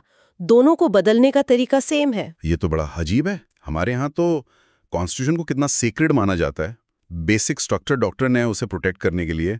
अमेंडमेंट प्रोसेस इतना मुश्किल है, वहाँ ऐसा कोई चेक नहीं। संसद जब चाहे आसानी से संविधान बदल सकती है। लीगली देखा जाए तो कोई चेक नहीं है। पार्लियामेंट थ्योरेटिकली कुछ भी कर सकती है। हाँ, प्रैक्टिकली पॉलिटिकल कंसिडरेशंस होते हैं, पब्लिक ओपिनियन का दबाव होता है, इंटरनेशनल ऑब्लिगेशंस होते हैं, पर प्योरली लीगल टर्म्स में पार्लियामेंट की पावर पर कोई फॉर्मल लिमिट नहीं है। यही इसे इतना फ्लेक्सिबल बनाता है। Okay, interesting. तीसरा फीचर, ब्रिटेन एक एकात्मक राज्य है, यूनिटरी स्टेट है। इसका क्या मतलब हुआ? फेडरलिज्म नहीं है वहाँ? नहीं, फेडरलिज्म नहीं है। यूनिटरी स्टेट का मतलब है कि सारी गवर्नमेंटल पावर्स एक सिंगल सेंट्रल गवर्नमेंट में कॉन्सेंट्रेट होती हैं, जो लंदन में है। सारी पावर्स? हाँ, लोकल गवर्नमेंट्स हैं जैसे सिटी काउंसिल्स वगैरह, पर वो सेंट्रल गवर्नमेंट ने अपनी एडमिनिस्ट्रेटिव कन्वीनियंस के लिए बनाई है। उनकी पावर्स सेंटर से मिलती हैं और सेंटर चाहे तो उन्हें कभी भी वापस ले सकता है, उनकी पावर्स चेंज कर सकता है या उन्हें अबॉलिश भी कर सकता है। पावर ऊपर से नीचे आती है, टॉप डाउन। अच्छा, ये भी इंडिया से काफी अलग है। हमारे यहाँ तो फेडरल स्ट्रक्चर है जहाँ पावर्स कॉन्स्टिट्यूशन ने सेंटर और स्टेट्स के बीच डिवाइड की हैं। 7th स्केड्यूल है ना, union list, state list, concurrent list. हाँ बिल्कुल। स्टेट्स को अपनी पावर्स सीधे संविधान से मिलती है, सेंटर उन्हें छीन नहीं सकता नॉर्मली। हालांकि हमारा सिस्टम क्वाजी फेडरल कहलाता है, सेंटर ज्यादा पावरफुल है, पर स्टेट्स की अपनी कॉन्स्टिट्यूशनल आइडेंटिटी है। ब्रिटेन में ऐसा नहीं है। मतलब सोचो, कल को सेंट्रल गवर्नमेंट चाहे तो सीधे मुंबई या कोलकाता म्युनिसिपल कॉर्पोरेशन को डिसॉल्व कर दे। ब्रिटेन में थ्योरेटिकली ये पॉसिबल है। थियोरेटिकली हाँ, ये बड़ा डिफरेंस है। हालांकि ये कहना भी ज़रूरी है कि रीसेंट ईयर्स में स्कॉटलैंड, वेल्स और नॉर्दर्न आयरलैंड को डिवोल्यूशन के जरिए कुछ स्पेसिफिक पावर्स दी गई हैं। उनकी अपनी असेंबलीज हैं, पर फंडामेंटल स्ट्रक्चर अभी भी यूनिटरी ही है। सेंट्रल पार्लियामेंट अगर चाहे तो इन डिवॉल्व्ड पावर्स को वापस ले सकती है। अंडरस्टूड। चौथा फीचर, संसदीय सरकार, पार्लियामेंट्री गवर्नमेंट। ये तो हमारे सिस्टम जैसा ही है ना, हमने यहीं से तो लिया है इसे। हाँ बिल्कुल, ये सिस्टम हमने ब्रिटेन से ही अडॉप्ट किया है, तो फीचर्स काफी सिमिलर लगेंगे। हाँ, बताइए जरा मेन फीचर्स क्या हैं ब्रिटेन में? हाँ तो देखिए, पहला, नॉमिनल वर्सेस रियल एग्जीक्यूटिव। राजा या रानी हेड ऑफ स्टेट है, पर सिर्फ नॉमिनल, मतलब नाम मात्र के executive. Real executive power prime minister और उनकी कैबिनेट के पास होती है, जो हेड ऑफ गवर्नमेंट है। ठीक है, प्रेसिडेंट वर्सेस पीएम जैसा। हाँ। दूसरा, मेजॉरिटी रूल। गवर्नमेंट उसी पार्टी की बनती है जिसे हाउस ऑफ कॉमन्स में मेजॉरिटी मिलती है। मेजॉरिटी पार्टी के लीडर को राजा या रानी पीएम अपॉइंट करते हैं। लोकसभा चुनाव जैसा। बिल्कुल। तीसरा, collective responsibility. Ministers collectively house of Commons के प्रति रिस्पॉन्सिबल होते हैं। अगर गवर्नमेंट हाउस का कॉन्फिडेंस लूज कर देती है, जैसे नो कॉन्फिडेंस मोशन पास हो जाए, तो उसे रिजाइन करना पड़ता है। हाँ, ये तो है। चौथा, इंडिविजुअल रिस्पॉन्सिबिलिटी भी होती है। हर मिनिस्टर अपने डिपार्टमेंट के कामों के लिए इंडिविजुअली भी रिस्पॉन्सिबल होता है। ओके। पांचवा, पीएम्स लीडरशिप। पीएम कैबिनेट का लीडर होता है, गवर्नमेंट की धुरी होता है। छठा, डिसोल्यूशन पावर। राजा या रानी पीएम की सलाह पर हाउस ऑफ कॉमन्स को डिसॉल्व कर सकते हैं, जिससे नए इलेक्शन होते हैं। हाँ, भारत में भी प्रेसिडेंट पीएम की सलाह पर लोकसभा भंग कर सकते हैं। और सातवां, fusion of powers. Ministers legislature मतलब पार्लियामेंट के मेंबर्स भी होते हैं। एग्जीक्यूटिव और लेजिस्लेचर आपस में जुड़े होते हैं, unlike the strict separation of powers जो यूएस प्रेसिडेंशियल सिस्टम में होता है। हाँ, ये सब तो बिल्कुल इंडियन सिस्टम की कार्बन कॉपी लगता है। प्रेसिडेंट वर्सेस पीएम, लोकसभा में बहुमत, कलेक्टिव रिस्पॉन्सिबिलिटी, लोकसभा भंग करना, मिनिस्टर्स का एमपी होना, सब एकदम सेम है। बस वहाँ राजा या रानी है, यहाँ प्रेसिडेंट। बिल्कुल, ये वेस्टमिंस्टर मॉडल के कैरेक्टरिस्टिक्स हैं जो हमने अडॉप्ट की। अब आते हैं पांचवें और शायद सबसे कंट्रोवर्शियल पॉइंट पर, संसद की संप्रभुता, सॉवरेनिटी ऑफ पार्लियामेंट। इसका मतलब क्या है? ये सुनने में ही लगता है कि पार्लियामेंट इज ऑल पावरफुल, है ना? हाँ, आप सही कह रहे हैं। ये ब्रिटिश कॉन्स्टिट्यूशनल सिस्टम का कॉर्नरस्टोन है, एक बुनियादी पत्थर। सॉवरेनिटी का मतलब है सुप्रीम पावर, सर्वोच्च शक्ति। ब्रिटेन में ये सुप्रीम पावर पार्लियामेंट के पास है। सुप्रीम पावर मतलब? इसके 3 मेन इम्प्लीकेशंस हैं, मतलब 3 बातें इससे निकलती हैं। पहला, unlimited law making power. British parliament legally किसी भी सब्जेक्ट पर कोई भी कानून बना सकती है, उसे बदल सकती है या रिपील कर सकती है, खत्म कर सकती है। उसकी लेजिस्लेटिव पावर पर कोई लीगल लिमिट नहीं है। कोई भी कानून मतलब कुछ भी? थ्योरेटिकली हाँ, वो चाहे तो काल कानून बनाकर कह दे कि सभी नीली आंखों वाले लोगों को एक्स्ट्रा टैक्स देना होगा। लीगली वो ऐसा कर सकती है। ऑफ कोर्स पॉलिटिकली ऐसा होगा नहीं। एक फेमस कोट है डिलॉल्मे का कि ब्रिटिश पार्लियामेंट सब कुछ कर सकती है सिवाय एक आदमी को औरत और औरत को आदमी बनाने के। ये बस पावर की एक्सटेंट बताने के लिए है। बाप रे, इतनी पावर! दूसरा, no distinction between constitutional and ordinary law. जैसा हमने फ्लेक्सिबिलिटी वाले पॉइंट में देखा, पार्लियामेंट कॉन्स्टिट्यूशनल इंपॉर्टेंस वाले लॉज को भी उसी सिंपल मेजॉरिटी प्रोसेस से बदल सकती है जैसे ऑर्डिनरी लॉज को। कोई स्पेशल प्रोसीजर नहीं चाहिए संविधान बदलने के लिए। कॉन्स्टिट्यूएंट अथॉरिटी और लॉ मेकिंग अथॉरिटी में कोई फर्क नहीं है। अच्छा, हाँ, ये भी बहुत अलग है भारत से। और तीसरा, और ये बहुत इंपॉर्टेंट है, no judicial review of legislation. British courts parliament के बनाए लॉज को इंटरप्रेट तो कर सकती हैं, उनका मतलब समझा सकती हैं, पर उन्हें अनकॉन्स्टिट्यूशनल कहकर स्ट्राइक डाउन नहीं कर सकती। क्या जुडिशियल रिव्यू नहीं है? प्राइमरी लेजिस्लेशन के लिए नहीं है। पार्लियामेंट का बनाया कानून सुप्रीम है, कोर्ट्स उसे चैलेंज नहीं कर सकती। अगर कोई कानून फंडामेंटल राइट्स के खिलाफ भी लगे, कोर्ट कुछ नहीं कर सकती, सिवाय ये उम्मीद करने के कि पार्लियामेंट खुद उसे बदलेगी या इंटरप्रेट करके थोड़ा सॉफ्टन कर दे। वाओ, ये तो बहुत ही बड़ा डिफरेंस है। भारत में तो जुडिशियल रिव्यू बेसिक स्ट्रक्चर का हिस्सा है। सुप्रीम कोर्ट और हाई कोर्ट्स किसी भी लॉ को, पार्लियामेंट के बनाए कानून को भी नल एंड वॉइड डिक्लेयर कर सकते हैं अगर वो कॉन्स्टिट्यूशन को वायलेट करता है, खासकर फंडामेंटल राइट्स को। केशवानंदा भारती केस तो लैंडमार्क है। ब्रिटेन में ऐसा कुछ नहीं, मतलब parliament is literally above the law, above any other law. Yes, कह सकते हैं पार्लियामेंट अपना कानून खुद बनाती है और वही सुप्रीम है। ये इसलिए भी है क्योंकि ब्रिटेन में कभी कोई सिंगल कॉडिफाइड कॉन्स्टिट्यूशन बना ही नहीं जो पार्लियामेंट की पावर्स को लिमिट करता। इतिहास में पार्लियामेंट पावर स्ट्रगल्स में जीती और सुप्रीम बन गई। हालांकि ये भी ध्यान रखना चाहिए कि व्यवहार में parliament public opinion, political realities और इंटरनेशनल लॉ का ध्यान रखती है, पर थ्योरेटिकली उसकी पावर एब्सोल्यूट है। इंटरेस्टिंग। अच्छा, छठा पॉइंट है कानून का शासन, रूल ऑफ लॉ। ये तो बड़ा नोबल साउंडिंग प्रिंसिपल है, पर ये सॉवरेनिटी ऑफ पार्लियामेंट के साथ कैसे फिट होता है? अगर पार्लियामेंट कुछ भी कानून बना सकती है तो रूल ऑफ लॉ कैसे? ये तो कॉन्ट्रडिक्शन लगता है। हाँ, ये एक क्लासिक टेंशन पॉइंट है ब्रिटिश सिस्टम में, पर रूल ऑफ लॉ भी उतना ही फंडामेंटल प्रिंसिपल माना जाता है। एवी डाइसी, जिनकी किताब का हमने जिक्र किया था, उन्होंने इसके 3 मतलब बताए थे। क्या थे वो? पहला, एब्सेंस ऑफ आर्बिट्रेरी पावर, मतलब किसी भी व्यक्ति को कानून के उल्लंघन के बिना पनिश नहीं किया जा सकता। गवर्नमेंट को एस्टैब्लिश्ड लीगल प्रोसीजर्स फॉलो करने होंगे, किसी को मनमाने ढंग से सजा नहीं दी जा सकती। ठीक है, ये तो हमारे article 21 protection of life and personal liberty और आर्टिकल 20 जैसा है ड्यू प्रोसेस। हाँ। दूसरा, इक्वालिटी बिफोर द लॉ, सब लोग चाहे आम नागरिक हों या गवर्नमेंट ऑफिशियल, अमीर हों या गरीब, साधारण कानून के सामने बराबर हैं और ऑर्डिनरी कोर्ट्स के जुरिस्डिक्शन में आते हैं। किसी के लिए स्पेशल कोर्ट्स नहीं होंगी। थ्योरेटिकली पीएम पर भी ट्रैफिक फाइन उतना ही लगेगा जितना किसी आम आदमी पर। ये हमारे आर्टिकल 14 इक्वालिटी बिफोर लॉ जैसा है। ठीक है। और तीसरा, primacy of rights, Dicey's view. Dicey का मानना था कि ब्रिटेन में सिटीजन्स के राइट्स कॉन्स्टिट्यूशन से नहीं निकले बल्कि कॉमन लॉ कोर्ट्स के जुडिशियल डिसीजन से एस्टैब्लिश हुए हैं। मतलब जजेस ने केस बाय केस राइट्स को पहचाना और लागू किया और कॉन्स्टिट्यूशन बस इन जज डिफाइंड राइट्स का रिफ्लेक्शन है। सोर्स ऑफ राइट्स कोर्ट्स है, कॉन्स्टिट्यूशन नहीं। अच्छा, ये तीसरा पॉइंट इंडिया से बिल्कुल उल्टा है। हमारे यहाँ तो फंडामेंटल राइट्स सीधे कॉन्स्टिट्यूशन पार्ट 3 में दिए गए हैं। सोर्स तो कॉन्स्टिट्यूशन ही है, कोर्ट्स बस उन्हें इंटरप्रेट और प्रोटेक्ट करती हैं। जैसे राइट टू प्राइवेसी को इंटरप्रेट करके फंडामेंटल राइट माना गया, पर सोर्स आर्टिकल 21 ही रहा। एग्जैक्टली ये डाइसी की इंटरप्रिटेशन थी और ये दिखाती है कि ब्रिटिश सिस्टम में कॉमन लॉ और जुडिशियल प्रेसिडेंस की कितनी इंपॉर्टेंस रही है। अब रूल ऑफ लॉ और पार्लियामेंट्री सॉवरेनिटी के बीच टेंशन की बात करें।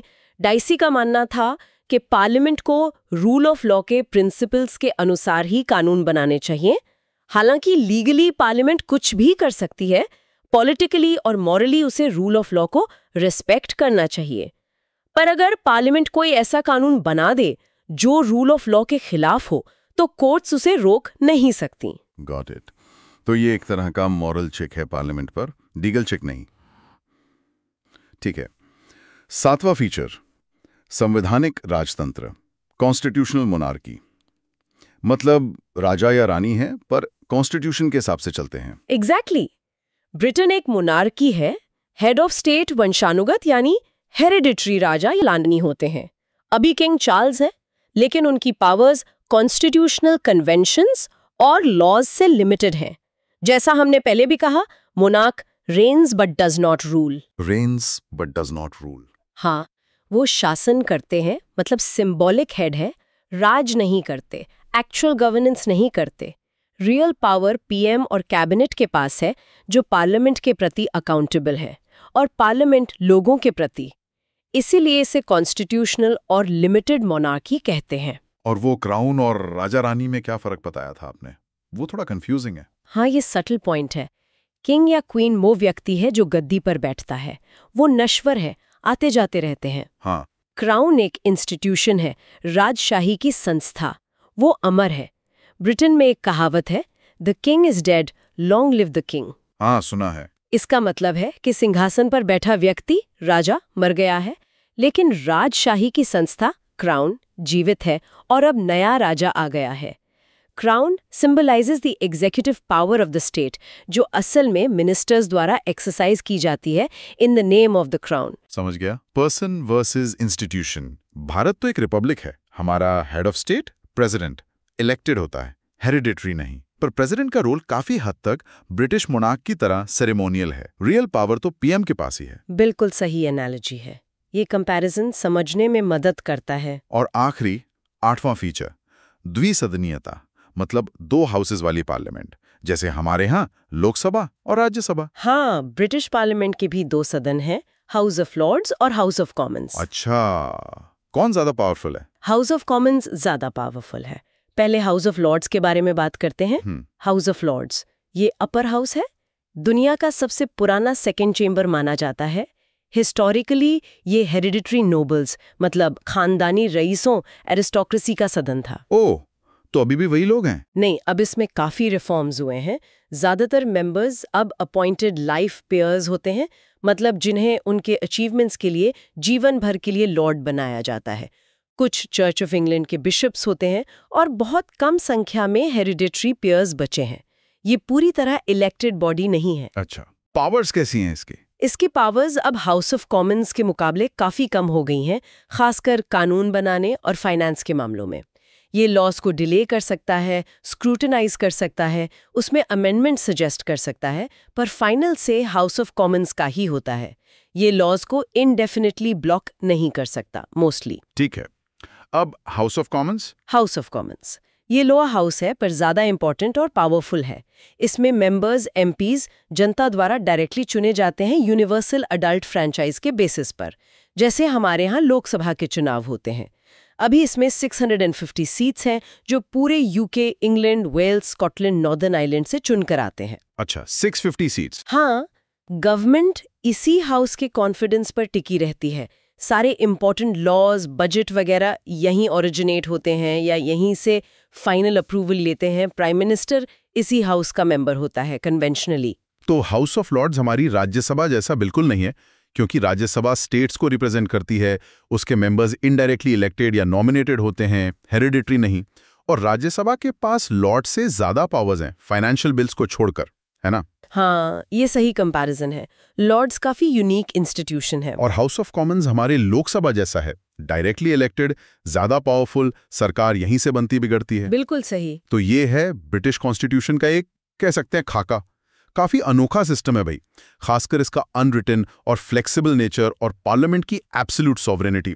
जब इसे इंडियन कॉन्स्टिट्यूशन के साथ कंपेयर करते हैं तो सिमिलैरिटीज और डिफरेंसेस दोनों बहुत इंटरेस्टिंग नजर आते हैं। हाँ बिल्कुल, हमने पार्लियामेंट्री सिस्टम का ढांचा तो वहीं से लिया, पर फिर अपनी जरूरत के हिसाब से उसमें इम्पोर्टेंट चेंजेस किए, जैसे रिटन कॉन्स्टिट्यूशन बनाया, फंडामेंटल राइट्स डाले, जुडिशियल रिव्यू का प्रोविजन रखा, फेडरल स्ट्रक्चर अपनाया। ये दिखाता है कि कॉन्स्टिट्यूशनल सिस्टम्स कैसे बोरो तो करते हैं पर अडेप्ट भी करते हैं अपनी लोकल कंडीशंस के हिसाब से। बिल्कुल। चलिए अब आगे बढ़ते हैं। ओके, तो पिछले सेक्शन के बाद अब हम ब्रिटिश कैबिनेट पर थोड़ा गहराई से चर्चा करते हैं। सुना है कि ये ब्रिटिश पार्लियामेंट्री सिस्टम का एक तरह से असली पावर सेंटर है, वो जगह जहां सारे इंपॉर्टेंट डिसीजंस लिए जाते हैं। सोर्सेस तो इसे रियल एग्जीक्यूटिव अथॉरिटी बताते हैं, जैसे अपने यहाँ पीएमओ और कोर कैबिनेट मिनिस्टर्स मिलकर सरकार की डायरेक्शन तय करते हैं, वैसा ही कुछ। बिल्कुल सही समझा आपने। हाँ, भले ही कॉन्स्टिट्यूशनली मोनार्क यानी किंग या क्वीन हेड ऑफ स्टेट होते हैं, जैसे इंडिया में प्रेसिडेंट हैं, लेकिन असली सरकार चलाने का काम, डे टू डे गवर्नेंस और पॉलिसी मेकिंग, ये सब कैबिनेट ही संभालता है। ये प्राइम मिनिस्टर और उनके लगभग 20 सबसे सीनियर मिनिस्टर्स का एक कोर ग्रुप होता है। आप इसे इंडिया के यूनियन कैबिनेट के पैरेलल समझ सकते हैं। बिल्कुल, यही वो लोग हैं जो देश के लिए सबसे क्रिटिकल फैसले लेते हैं, बजट से लेकर फॉरेन पॉलिसी तक, नेशनल सिक्योरिटी, सब कुछ। तो ये जो कोर ग्रुप है, इसमें कौन कौन शामिल होते हैं फिर? सोर्सेज में तो हाँ, काफी लंबी लिस्ट दिख रही है। ऑब्वियसली प्राइम मिनिस्टर तो हेड हो गए, लेकिन उनके साथ कुछ इंटरेस्टिंग टाइटल्स भी जुड़े हैं, first lord of the treasury और minister for the civil service. ये first lord of the treasury, ये सुनने में तो काफी ग्रैंड लगता है। क्या ये फाइनेंस मिनिस्टर जैसा कुछ है? नहीं, एग्जैक्टली फाइनेंस मिनिस्टर नहीं। पीएम के ये मल्टीपल रोल्स हैं, historically important. First lord of the treasury एक हिस्टोरिकल टाइटल है। पहले इसका फाइनेंस से सीधा कनेक्शन था, लेकिन अब ये लार्जली एक ट्रेडिशनल डेजिग्नेशन है जो पीएम के पास रहती है, उनकी सीनियरिटी और इंपॉर्टेंस को दिखाने के लिए एक तरह से। असली फाइनेंस का काम तो चांसलर ऑफ द एक्सचेकर देखते हैं। अच्छा, तो ट्रेजरी वाला टाइटल सिंबॉलिक ज्यादा है, ठीक है। और ये minister for the civil service, इसका मतलब सारे टॉप ब्यूरोक्रेट्स इनको रिपोर्ट करते हैं? हाँ, एक तरह से। इसका मतलब है कि पीएम पूरे सिविल सर्विस के ओवरऑल मैनेजमेंट, उनके काम करने के तरीके और जरूरी रिफॉर्म्स के लिए रिस्पॉन्सिबल हैं। तो हाँ, ब्यूरोक्रेसी के ओवरऑल हेड वही हैं। ओके, और फिर आते हैं चांसलर ऑफ द एक्सचेकर। ये नाम तो काफी सुना है, स्पेशली बजट के टाइम। तो ये हुए असली फाइनेंस मिनिस्टर? एग्जैक्टली, हाँ बिल्कुल। Chancellor of the exchequer UK government में एक बेहद पावरफुल पोजीशन है। पूरी इकोनॉमी का मैनेजमेंट, बजट तैयार करना, टैक्सेस डिसाइड करना, ये सब इनकी जिम्मेदारी है, बिल्कुल वैसे ही जैसे अपने यहाँ फाइनेंस मिनिस्टर होते हैं। इसके अलावा सोर्सेज में कुछ और यूनिक टाइटल्स भी मेंशन है, जैसे लॉर्ड प्रिवेसी सील। हाँ, लॉर्ड प्रिवेसी सील, ये क्या काम करते हैं? कोई सीक्रेट डॉक्यूमेंट्स पे सील लगाते हैं क्या? नहीं, वैसा कुछ नहीं। अब नाम हिस्टोरिकल है। ये टाइटल्स अक्सर ऐसे सीनियर मिनिस्टर्स को दिए जाते हैं जिनके पास शायद कोई बड़ा स्पेसिफिक मिनिस्ट्री डिपार्टमेंट ना हो, जैसे डिफेंस या होम। मिनिस्टर्स विदाउट पोर्टफोलियो जैसे हो सकते हैं। पीएम उन्हें खास टास्क असाइन कर सकते हैं, जैसे किसी क्रॉस डिपार्टमेंटल पॉलिसी को कोऑर्डिनेट करना, किसी स्पेसिफिक प्रोजेक्ट को लीड करना, या फिर पार्टी के अंदर इंपॉर्टेंट कोऑर्डिनेशन का काम करना। सोच लीजिए जैसे किसी बड़े जॉइंट फैमिली में कोई रिस्पेक्टेड बुजुर्ग होते हैं ना, जिनका कोई एक फिक्स्ड काम नहीं होता, लेकिन उनकी सलाह हर बड़े फैसले में ली जाती है। ये मिनिस्टर्स भी वैसे ही कैबिनेट में एक इंपॉर्टेंट फ्लेक्सिबल रोल प्ले करते हैं। Interesting, flexibility. तो मतलब स्पेसिफिक डिपार्टमेंट्स के हेड्स कौन होते हैं? सोर्सेज में सेक्रेटरीज ऑफ स्टेट का जिक्र है, होम, फॉरेन, डिफेंस। हाँ बिल्कुल, यही है मेजर गवर्नमेंट डिपार्टमेंट्स के पॉलिटिकल हेड्स। जैसे अपने यहाँ मिनिस्ट्रीज हैं, वहां इन हेड्स को सेक्रेटरीज ऑफ स्टेट कहा जाता है। होम सेक्रेटरी देश के internal security, law and order, immigration जैसे मैटर्स देखते हैं। फॉरेन सेक्रेटरी, जिसे अब foreign, Commonwealth and development secretary कहते हैं, दूसरे देशों के साथ रिलेशंस और इंटरनेशनल डेवलपमेंट का काम देखते हैं। फिर डिफेंस सेक्रेटरी मिलिट्री और नेशनल डिफेंस के लिए रिस्पॉन्सिबल हैं। सोशल सर्विसेज वाले वेलफेयर, पेंशन्स वगैरह। Environment secretary climate change, pollution control जैसे मुद्दे। और एजुकेशन एंड साइंस सेक्रेटरी शिक्षा और साइंटिफिक रिसर्च को ओवरसी करते हैं। स्ट्रक्चर काफी हद तक फेमिलियर है, इंडियन सिस्टम से मिलता जुलता है। राइट। और इनके अलावा ministers for agriculture and fisheries, health, pension, transport, labour भी हैं। ये भी स्पेसिफिक सेक्टर्स को हैंडल करते हैं। हाँ, ये सभी इम्पोर्टेंट मिनिस्ट्रीज हैं जो लोगों की रोजमर्रा की जिंदगी पर सीधा असर डालते हैं। कृषि, स्वास्थ्य सर्विसेज, NHS वहाँ बहुत बड़ा मुद्दा रहता है हमेशा। Pension schemes, transport infrastructure, labour laws, ये सब इन मिनिस्टर्स के अंडर आते हैं। और एक खास बात जो सोर्सेस हाईलाइट करते हैं, स्कॉटलैंड और वेल्स के लिए अलग सेक्रेटरीज ऑफ स्टेट भी होते हैं। ये उन रीजन्स के स्पेसिफिक मैटर्स को देखते हैं जो सेंट्रल गवर्नमेंट के अंडर आते हैं। ये यूके में डेवोल्यूशन का एक एग्जाम्पल है, जहां कुछ पावर्स सेंट्रल गवर्नमेंट से रीजनल असेंबलीज को ट्रांसफर की गई हैं, लेकिन कुछ सब्जेक्ट्स अभी भी लंदन से हैंडल होते हैं इन सेक्रेटरीज के थ्रू। थोड़ा कॉम्प्लेक्स सेटअप है वहाँ। ये डिवोल्यूशन वाला पॉइंट इंटरेस्टिंग है, लेकिन सोर्स एक और थोड़ी अजीब सी बात कहता है कि कुछ बहुत इंपॉर्टेंट लीगल फिगर्स कैबिनेट के मेंबर नहीं होते हैं, जैसे attorney general, solicitor general, Lord advocate. ये शायद स्कॉटलैंड के चीफ लीगल ऑफिसर है, और पेमास्टर जनरल भी। ऐसा क्यों है? अपने यहाँ तो attorney general I think cabinet meetings में पार्टिसिपेट कर सकते हैं, भले ही वोट ना करें। ऐसा कुछ है ना? हाँ, यहाँ एक सिग्निफिकेंट डिफरेंस है यूके सिस्टम में।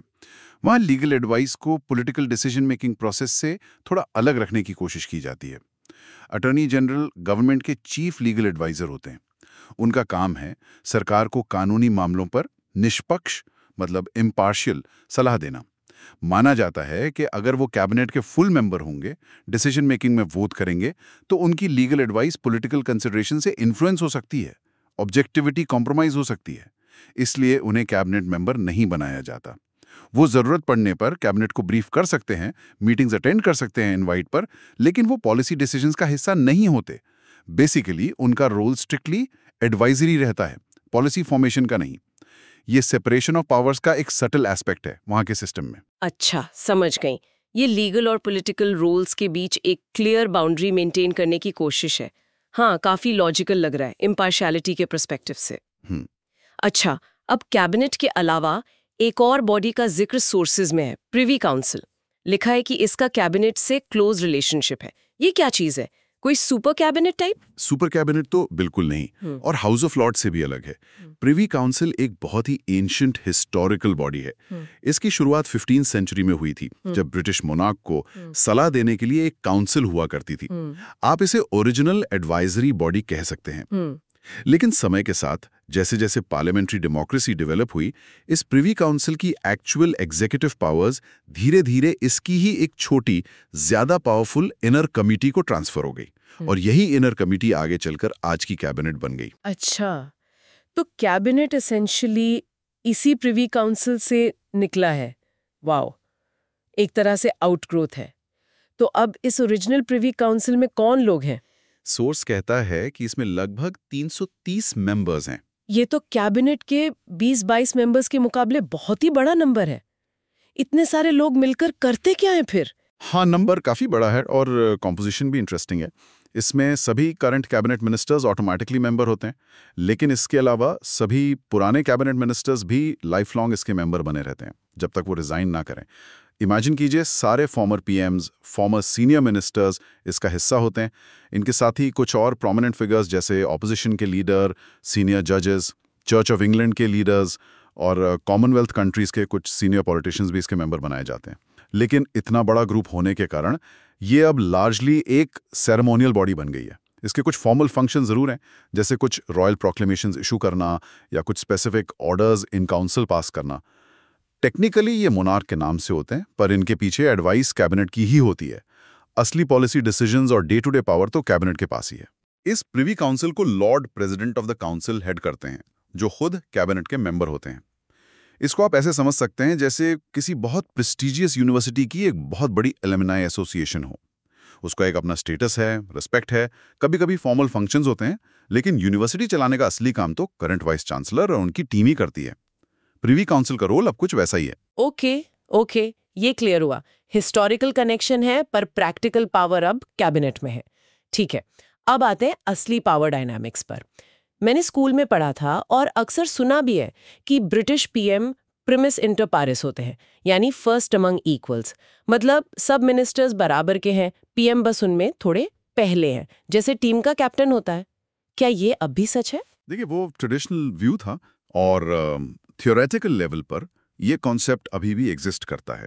लेकिन सोर्सेज और खासकर पॉलिटिकल साइंटिस्ट जैसे रिचर्ड क्रॉसमैन और जॉन मैकिन्टॉश ने 60s और 70s में ही ये पॉइंट आउट करना शुरू कर दिया था कि रियलिटी में ब्रिटिश प्राइम मिनिस्टर की पावर, उनका इन्फ्लुएंस और उनकी पोजीशन कैबिनेट के बाकी मेंबर्स के मुकाबले कहीं ज्यादा बढ़ गए हैं। वो सिर्फ फर्स्ट अमंग इक्वल्स नहीं रहे, उनका रोल अब काफी डोमिनेंट हो गया है।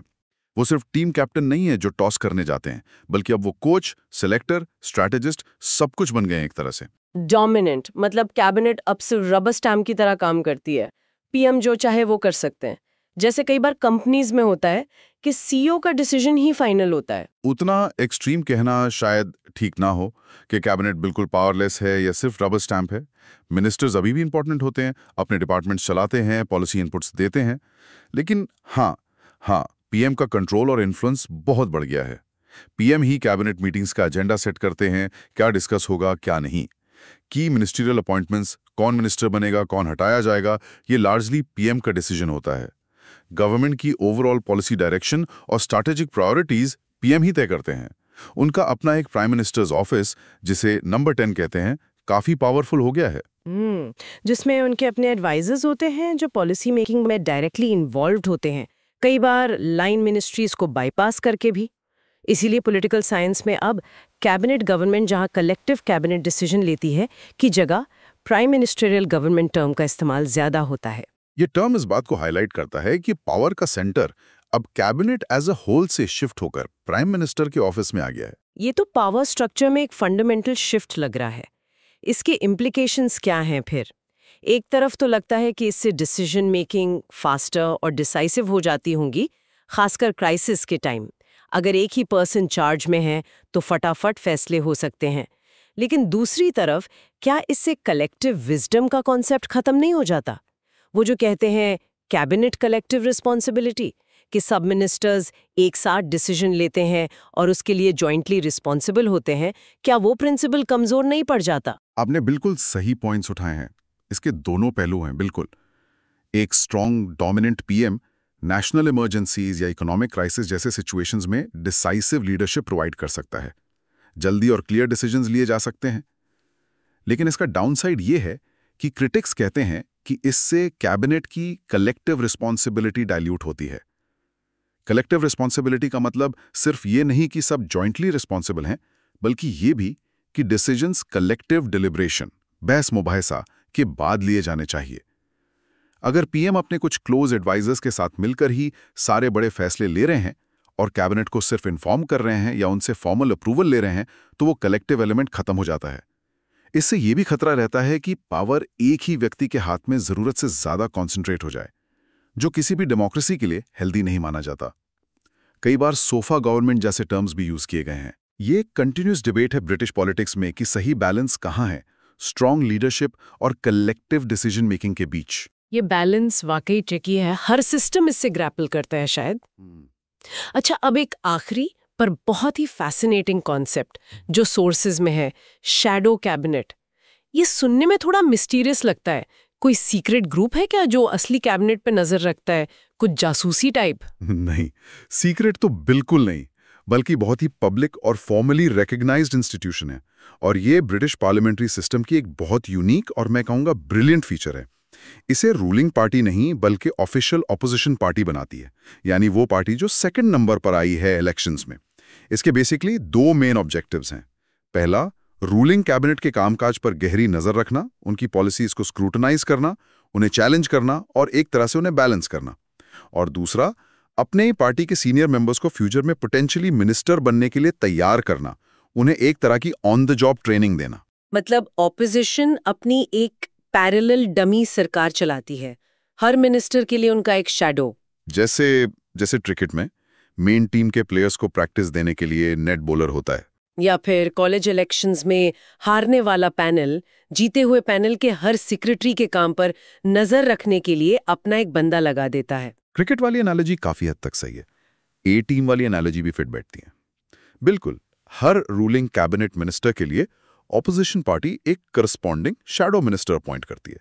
जैसे अगर गवर्नमेंट में एक होम सेक्रेटरी हैं, तो ऑपोजिशन में एक शैडो होम सेक्रेटरी होंगे। अगर एक चांसलर ऑफ द एक्सचीकर हैं, तो एक शैडो चांसलर होंगे। और ये शैडो मिनिस्टर उस पर्टिकुलर गवर्नमेंट डिपार्टमेंट के काम को बहुत क्लोजली फॉलो करते हैं। वो गवर्नमेंट की पॉलिसीज का क्रिटिकल एनालिसिस करते हैं, पार्लियामेंट में डिबेट्स के दौरान अपने काउंटरपार्ट मिनिस्टर से बहस करते हैं, उनसे टफ क्वेश्चंस पूछते हैं और कई बार ऑल्टरनेटिव पॉलिसीज भी पेश करते हैं। वो उस स्पेसिफिक पॉलिसी एरिया में ऑपोजिशन के मेन स्पोक्सपर्सन और एक्सपर्ट बन जाते हैं। वाओ, ये तो अकाउंटेबिलिटी के लिए जबरदस्त सिस्टम लग रहा है। इससे तो गवर्नमेंट हमेशा अलर्ट रहती होगी, क्योंकि उन्हें पता है कि उनके हर कदम को कोई क्लोजली एग्जामिन कर रहा है और चैलेंज करने के लिए तैयार बैठा है। और इससे ऑपोजिशन पार्टी भी हमेशा गवर्नमेंट इन वेटिंग की तरह तैयार रहती होगी। अगर अचानक इलेक्शन हो जाए या गवर्नमेंट गिर जाए, तो उनके पास रेडी टीम होगी टेक ओवर करने के लिए। एग्जैक्टली, आपने बिल्कुल सही पॉइंट पकड़ा है। शैडो कैबिनेट एक ऑल्टरनेटिव कैबिनेट की तरह काम करती है।